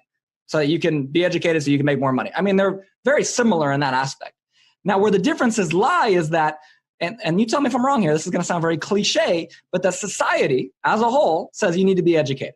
Okay, at least Western society does. United States of America specifically says, hey, you know what? We want our people to be educated, which I agree with 100%. I think we do need to have more education. And I think right now, the cost of college has just become ridiculous. I mean, it's just absurd at this point. I'm pretty sure you agree with me there. Okay. My point is this though, is with colleges specifically, okay, you've got people that go in there that will spend $40,000. We'll get into $40,000 of debt and they'll end up becoming a manager at Starbucks. So where's the accountability for that? Right? And you're talking about, okay, so the median person is successful. Well, how successful does it justify? Because if it costs you $40,000 to go to college, hypothetically, it could cost you more, cost you less. Let's say on average, it costs you $40,000 for 4 years, and you end up making $2,000 more a year. Yeah, you'd make that up on the back end, but after interest and all that, it's really not going to be that big of a difference. Interest on your student loans. I don't have the numbers on hand, but neither do I. I can send you some stuff later on. It's a pretty substantial. It's not like you barely squeak by. I mean, it's I think somewhere in the range of $20,000 a year more. I mean, it's pretty heavy. So that's that side of it. The other thing is that I think I would, so this was happening for a while with private for-profit colleges. Mm-hmm. They were heavily marketing to students. They were courting students saying like, oh, come here, we're going to make you so much money. Da, da, da, da, da. People freaked out. They're like, you can't do this. And they were right, by the way, to say that you can't aggressively promise, future incomes and all that kind of stuff. And that's what a lot of state schools do not do. They don't go around heavily courting kids. Kids come because they have a reputation of success, mm-hmm. and they make that decision. But the school's not going, oh yeah, if you go here, I mean, like, look, here's what John did from blah blah blah. He's our best case scenario. They'll give you the actual statistics of our average graduate in this degree will make this much money a year, and it's not a misrepresentation, and all your costs are laid out up front. I think so. On that end, there's also a more honest advertising going on in some cases. Obviously, for-profit colleges, I have a huge problem with. I think they're a huge problem. But as far as public colleges, I don't think they suffer from that problem nearly enough. The other thing that is different between gurus and colleges is accreditation. So there is a value not merely in the education, but in the actual the degree is recognized as like a sort of a status symbol. You can't go through Dan Locke's course and say, hey, I'm a high ticket closer. And people don't go, oh, wow. Well, we'll move you to the top of the stack now that you're a high ticket closer, baby. Right. Like that's just not something that happens. And in some jobs, you specifically have to be accredited to do said job. Like to be a professional engineer, you need a PE. You need an engineering degree from a certified school. To be a doctor, to be a lawyer. I mean, like these are, there's a lot of programs within these schools that literally you cannot do it without that thing. Whereas I think gurus target a lot of the soft skills where there is no accreditation needed at all. And so what they're offering is more intangible, which is even more of the reason that I'd like to see numbers. Show me numbers. Sure. I mean, I talk to everybody. Anybody that I see that from this industry, I say, please send me as many numbers as you can. I want the back end. The lack of transparency is what makes me unable to verify, to trust. That's the thing. That's the whole thing. Right. And I agree with you there. I think transparency is very important. I think you brought up Dan Locke's high ticket closer. I think that's pretty funny. But, I will say this as a business owner. Did you know Dan Locke's watching this video right now? I saw your new video about that. That's great. Dan, how you doing, man? Give me a call, Dan. Let's talk. I apologize, Dan. No, I'm just kidding. But that's actually really fun. But no, I think one thing I'll in defense of Dan, okay, that I'll say is yes, you're right. There's no, if some guy came to me, actually, it's funny. I did have someone do this. Maybe I should tell that story. You know what? Let's tell a story. Why don't we? Let's tell a story. I didn't think I was going to tell a story, but let's talk about it. Okay. So about a year ago, November of 2018, October, November 2018, we had been running the webinar. We were slowly starting to scaling up. I think at that point we're doing about 25 to 30 new students a month. So super low scale still, but making progress. And I had gotten messaged by someone who claimed to be one of Dan Locke's students. Now, I'm not gonna lie, I don't know if there's a database of Dan's students online where you can search and see if they're actually a high ticket. Like, I don't think that exists. Okay. So I just took him at his word. Maybe he wasn't, maybe he was, but he convinced me. He's like, yeah, I work with Dan Locke. He's my, what do they call him? Like his Sifu. Sifu, that's what it is. My apologies right there. But anyway, he said, I want to help you close more sales with a higher price point. I said, okay. I said, can you really do this? We talked for a couple of weeks. I said, you know what? It's worth a shot. Let's just try it. Okay, let's change things up. Let's change it up a little bit. Let's add some new things to the product, and let's try it. Why not? So we did that, and we tried it for 2 weeks. And again, we were averaging about maybe 0.75 to 1.5 sales a day before that at a lower price point. But then we drastically dropped. I think the first week we did like 2 sales. Like, it was horrible. Okay. And we had the same amount. As soon as you hire the high ticket closers to close for you. The high ticket closer. So I want to make this clear. I'm not saying Dan's stuff works or doesn't work. I don't even know if this guy was actually related to Dan, but he claimed to be. I will say specifically, read through the lines. Don't sue me, Dan. Don't sue me, Sifu. Dan, I do not want a lawsuit. I'll just come out and say it. Dan, you're a great guy. I love your suits. Okay, they're great, but I don't. I'm just saying. Anyways, but yeah. So that was my experience with them. But I will say, in defense of Dan, though, I will say this: as a business owner, if someone can come to me and they can genuinely help me with sales, okay. And now, look, they show me they went through Dan's course. I don't really care. But if they show me, hey, this is my track record, and I'll learn this from Dan's course, but this is my track record of closing sales, I'm going to look at that more highly. I will say this, look this up, and I'm going to say this, and I'm a little worried about saying this because I don't know the facts directly on me, but I believe I read an article a while back that said that some of the biggest companies now on the planet are no longer requiring a college degree. Now, again, I'm not going out. I'm not saying which ones. I believe it was Apple. I believe it was is either Dell or Microsoft. And there was one other one. I don't want to say. Please look this up. I may be completely wrong. Okay, but I'm just saying that. I believe I read that. So that's number 2.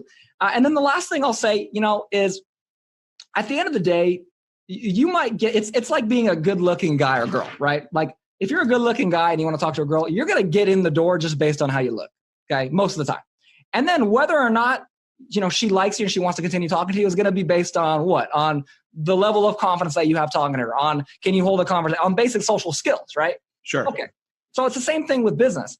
I might be more apt to hire someone that has a master's degree, but do they have the skills that are really going to help my business? Because I'm going to be honest with you, we track every metric possible with all of our employees. And at the end of the day, if what they're doing is not, making like numerical results in our business, we're going to get rid of them because we're a business. We need to make money. We have bills to pay. We got people. We have employees to pay. And if you're not, it doesn't matter what degree you have. You could be a doctor. I don't care. If you're not getting results, if you don't have the skills to get results, then it doesn't matter. And so I'm with you there. I think college, yes, it gives you a little bit more of a foot in the door in some instances. However, I will also say, does it really get you the skills that you need to be successful? That's the question. And I'm not saying courses do, by the way. I'm not saying gurus do in all cases. Sometimes they do, sometimes they don't. But since we're talking about college, I think that's a fair point to make. I would say this. I don't think it necessarily, for sure, it doesn't guarantee anything. It doesn't guarantee that you're going to be successful. It doesn't guarantee that person's going to be qualified or a good worker or any of those like fundamental things. But I think it does teach you the valuable skill of how to learn, how to commit yourself to something, how to work something long-term that is abstract. I mean, sitting through like calculus class will not make you a better salesman or something like that, but it teaches you abstract principles. It makes you consider abstract ideas that you had never thought before, fit it into a larger framework. And so later on down the road, when let's say you're doing technical sales and you're selling to some plant and there's a bunch of abstract concepts. Is the guy going to be asking you to do an integration? No. But he might be asking you about some other high, like technical idea that because you went through college, because you've trained your mind to work with these ideas, you're much more able to handle that kind of situation. That is generally what I took away from I did chemical engineering. Have I ever used chemical engineering in my life?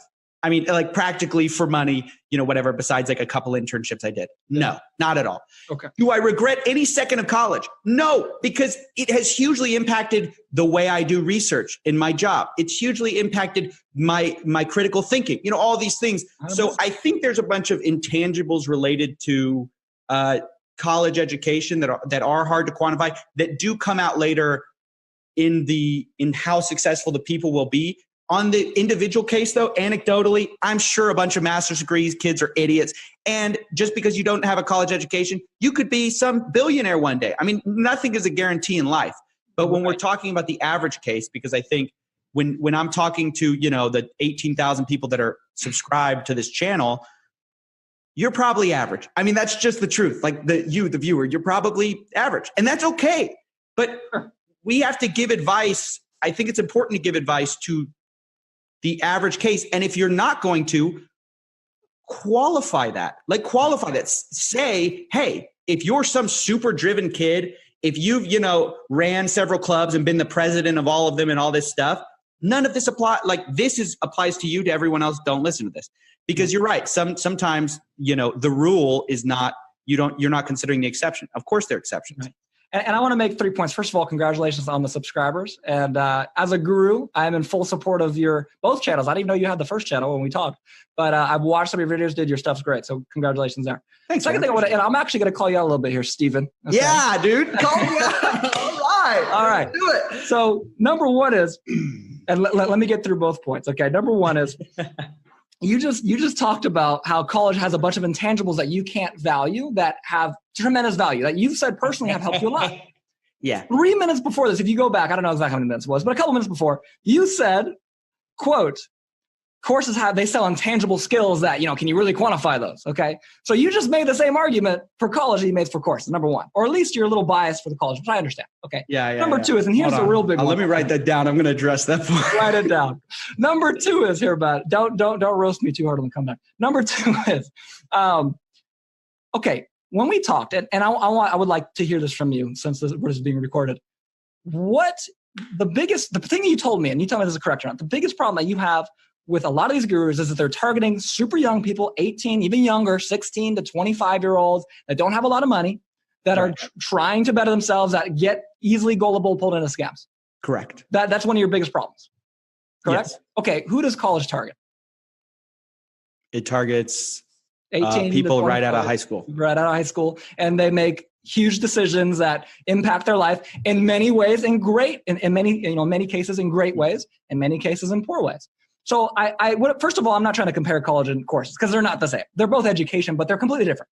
But to be fair to you and to, since we're talking about it, I think that's a fair comparison to make, because if that's one of your biggest problems, I think you should have a considerable issue with college, because the truth is it doesn't work for everybody, right? I mean, you can't say it works for everybody. It doesn't. Maybe on average it does, but it doesn't work for everybody. There's tons of cases where it doesn't work out for them. So how is that okay? You know what I mean? That's my point. All right, let me address these in reverse order. Okay, first of all, college is predatory. I should have a problem with college. Okay, look, I think there does need to be more education in the types of degrees that will set you up for success and those that won't. I straight up, getting a social sciences degree, unless you're going to go do a master's or a PhD, if you don't have a plan for that degree, that's probably not a good idea. It's probably not a good place. You're going to be the millionth kid graduating with an international studies degree. And it's like, it may work for you, but the chances are much lower. You can help yourself by making better decisions. I think there needs to be more education around that. And I'm also not saying college is perfect. I do think it worked out for me, but I'm not saying college is perfect. But I would heavily push back against college is predatory. Because again, what does college promise? It actually doesn't even promise money. It promises an education. It actually tells you, look, what we're actually going to get you trained up in is we're going to make you read a bunch of books. You're going to do a bunch of homework. You're going to do all these things. But it never says, hey, look, the sales pitch for any college is not, hey, come to make $1 million. You know, you're going to be rich. They don't even promise you're going to be rich. They say, hey, we're going to make you on average middle class. You know what I mean? Like that's the real sales pitch of colleges. It's like, and that's actually what gurus mock is they go, what are you going to go to college and get a regular job and, you know, work 9 to 5 and then retire? And it's like, yeah, that's what most people should do. It's like, yeah. I mean, I don't think they're predatory. Do I think they're perfect? No, but I would push back that they're predatory. Meanwhile, the gurus with the Lambo in the garage, it's like they're targeting something that the kids want. I mean, they're like, they're getting in the psychology. They're using psychology to get you. So that's number one. Then soft skills versus intangibles. On this note, I would say kind of some of the intangibles I'm talking about are a bit different from what I would call soft skills. But so I don't know if they're quite the same. I don't know if critical thinking is the same as like being like a sales guy, because I think you're trying to like teach like salesmanship, whereas critical thinking is a more broad thing. But I hear what you're saying. I think, though, if it is the case that courses are producing intangibles that are super valuable for the people that they serve, I think that should be reflected in the average result of that person, even if they don't go on to do the sales or whatever. If you have a global skill of just being more persuasive, you should be able to see that in the results they achieve in life. And that's what I'm saying. I know we don't have these guru average statistics, but what I'm saying is if gurus want to say I have a proven track record, if they want to make the case that this course is justified, how is it justified? How is it justified that a 6-week course can cost $2,000 and there's not mentoring, one-on-one mentoring? How can it be justified that most of the product cost is just spent on recruiting more people? It's like, is college super expensive? Yes. But what is the money spent on? It's spent on expensive buildings that you get to sit in. It's spent on staff that sit with you and actually teach you one-on-one, like not one-on-one, courses. And they all have office hours where you can go one-on-one and meet with qualified, accredited professionals. And so my thing is like, okay, how are these courses justifying their own existence? It's like, what are you spending money on? Why is your course so expensive? I just need some kind of a like validation to make me say, okay, you're right. This guy is not actually a scam. Until then, this industry, dude, I'm going to be honest, like 95% of this industry sucks. Dude, I'm in it.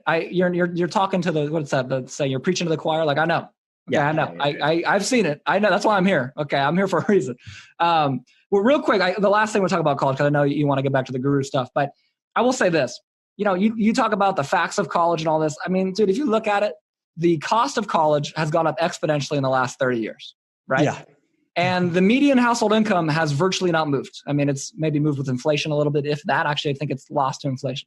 So clearly, something's not working, okay? Now, this is not a political debate, so I think you should just end it there and move back to the main subject, if you're okay with that. But sure, yeah. And I agree. No, there you go. I'm glad we've come to an agreement, my friend. It's funny. Yeah, college cost is out of control. It is. And that's when I say they're being predatory, that's what I mean.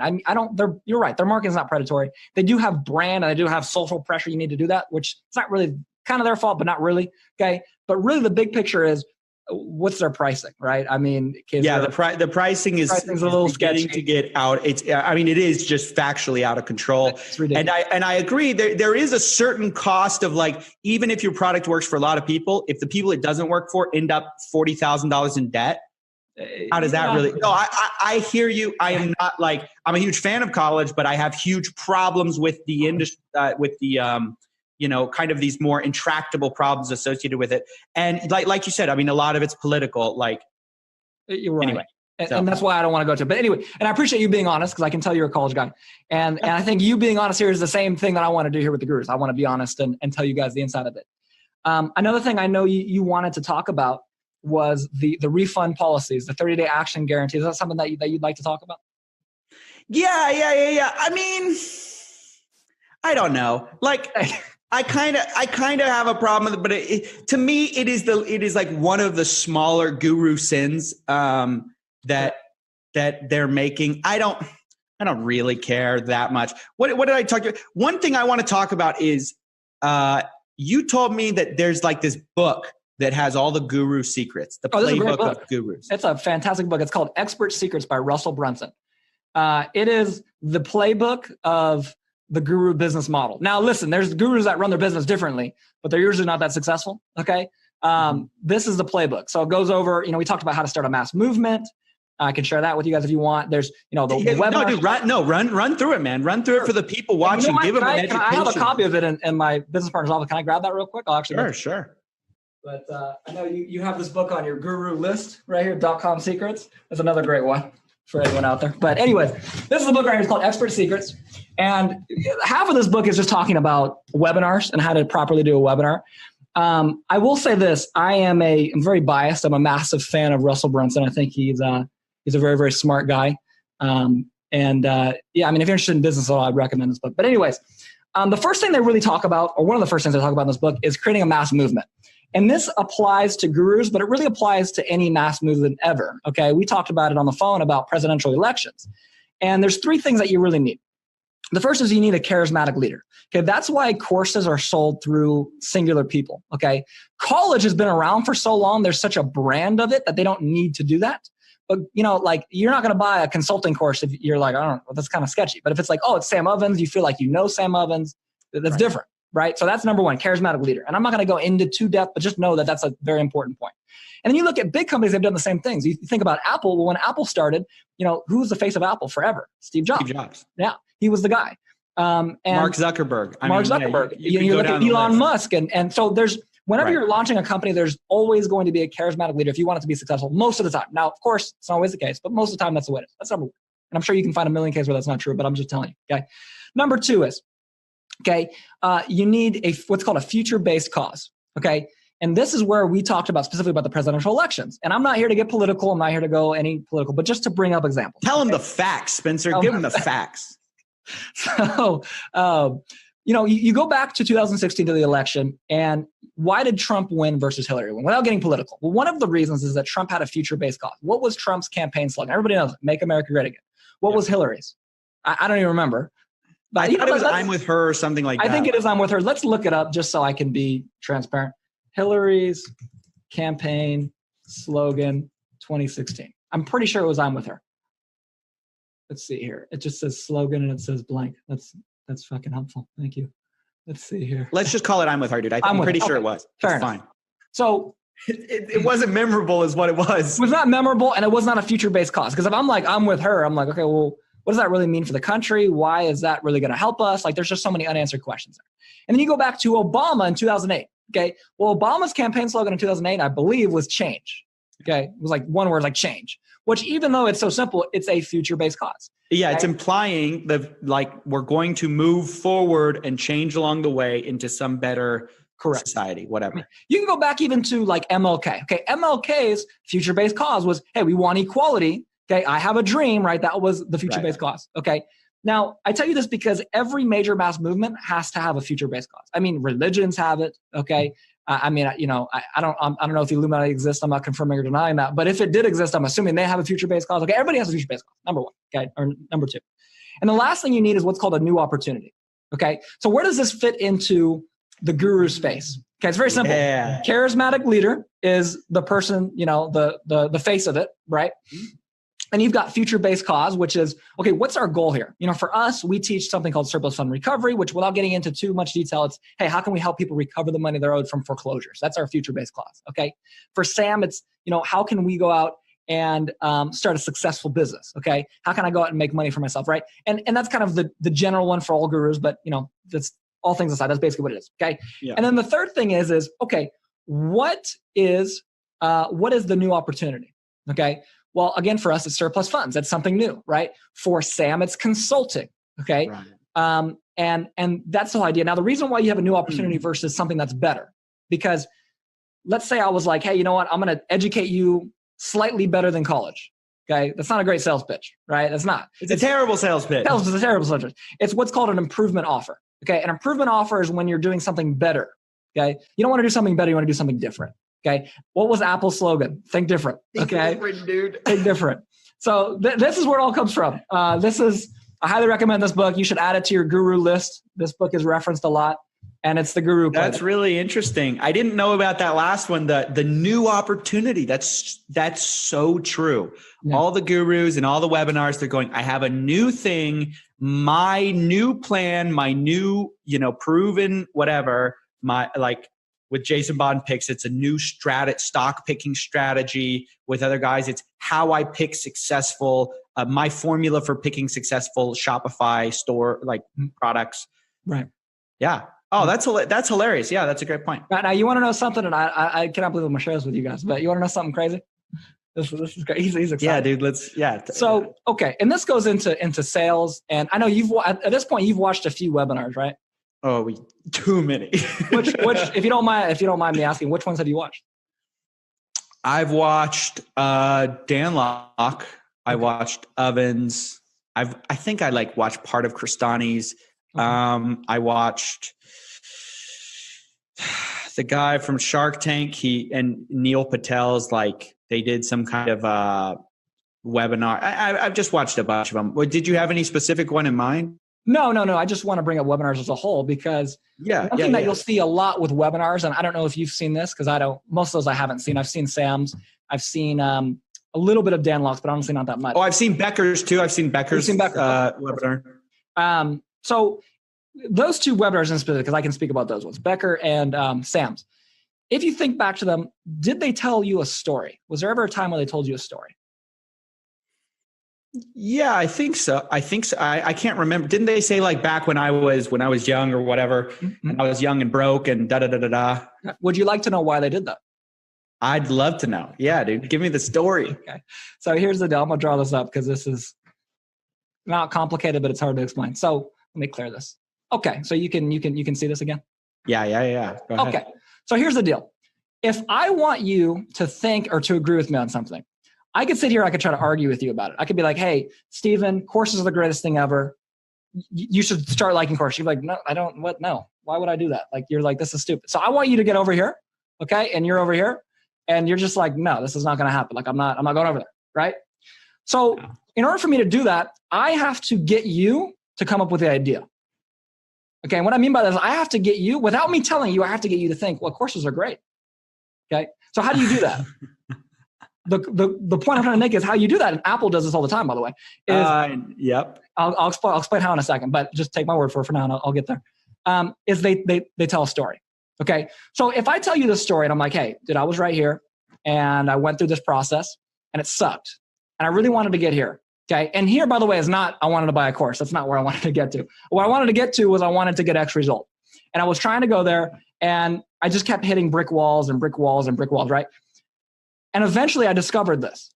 And this one thing took me from here to here. Okay. And that's a really poor story, but that's the model. Okay. Because if I tell you that story and I never mention, hey, there's a course, then in your head, you're going along. And what do people do when they hear a story? Well, naturally they put themselves in the main character's position. They say, well, if that was me and I wanted to get there, I kind of do want to get there. What would that be like? Oh my God. I can't imagine, struggling and going all through this. And then finally I hit this brick wall. Oh my God, this is horrible. And then, oh my God, I discovered this thing and it took me here. That's the model. That's why we tell stories. Okay. And that is all laid out in this book as well. It's called he calls it an epiphany bridge story, but you want the person that's listening or, comprehending the story to have that aha moment, have the epiphany of oh my God, that makes sense. You know what I mean? That. And if they start thinking that way, then they're going to start to agree with you on things. And if they start to agree with you on things, then they're going to potentially buy something from you or they're going to want to be your customer.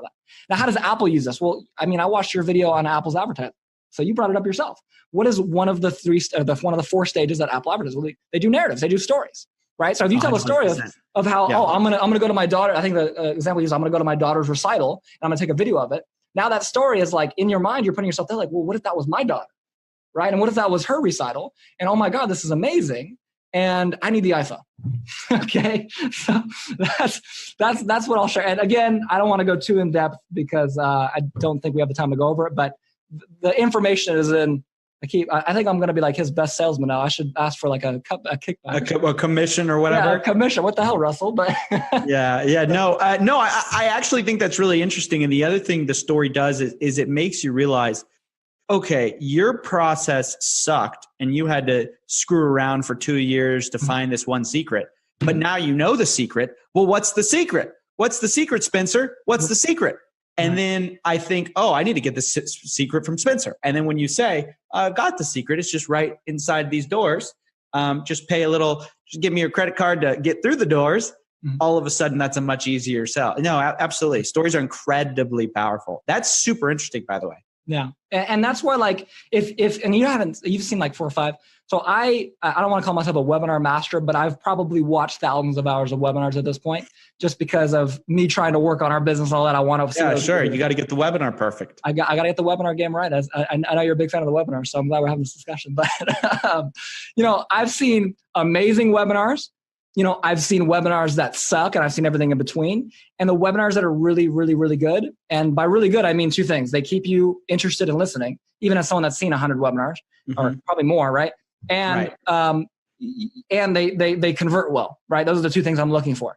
And I don't know everyone's numbers, but I can tell you right now for a fact, the people that just go on and talk about, oh yeah, well, this is what we do and this is how we do it, and they're like really monotone. They just give you step by step how to do it. Number 1 is, what do people say after you've given them? They say, oh my God, I'm overwhelmed. You've given me too much information. Why would I buy anything from you? Because they think they know it all. Maybe they're doing something, maybe they don't, but there's too much. And then number 2 is, they're not even going to watch that far because they're like, oh my God, this is too much, right? So in many cases, okay. So that's where stories come into. And really the whole point of a good story on a webinar is to, break, and I know you're going to love this one, to break someone's false belief, okay?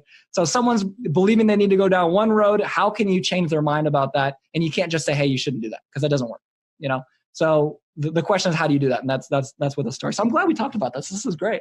I'm excited. Dude, we're peeling back the layers of what it means to be a modern guru on the internet, selling webinars, whatever, all the trappings that come with it. I really appreciate this conversation. We're probably running into the edge of people's attention span. Actually, we face planted into it probably 30 minutes ago, but I really appreciate you coming on. I could see us having another conversation in the future, because I feel like we have not tapped out of stuff to talk about. But for now, that's probably where we're going to have to end it. To everybody watching, thank you for listening.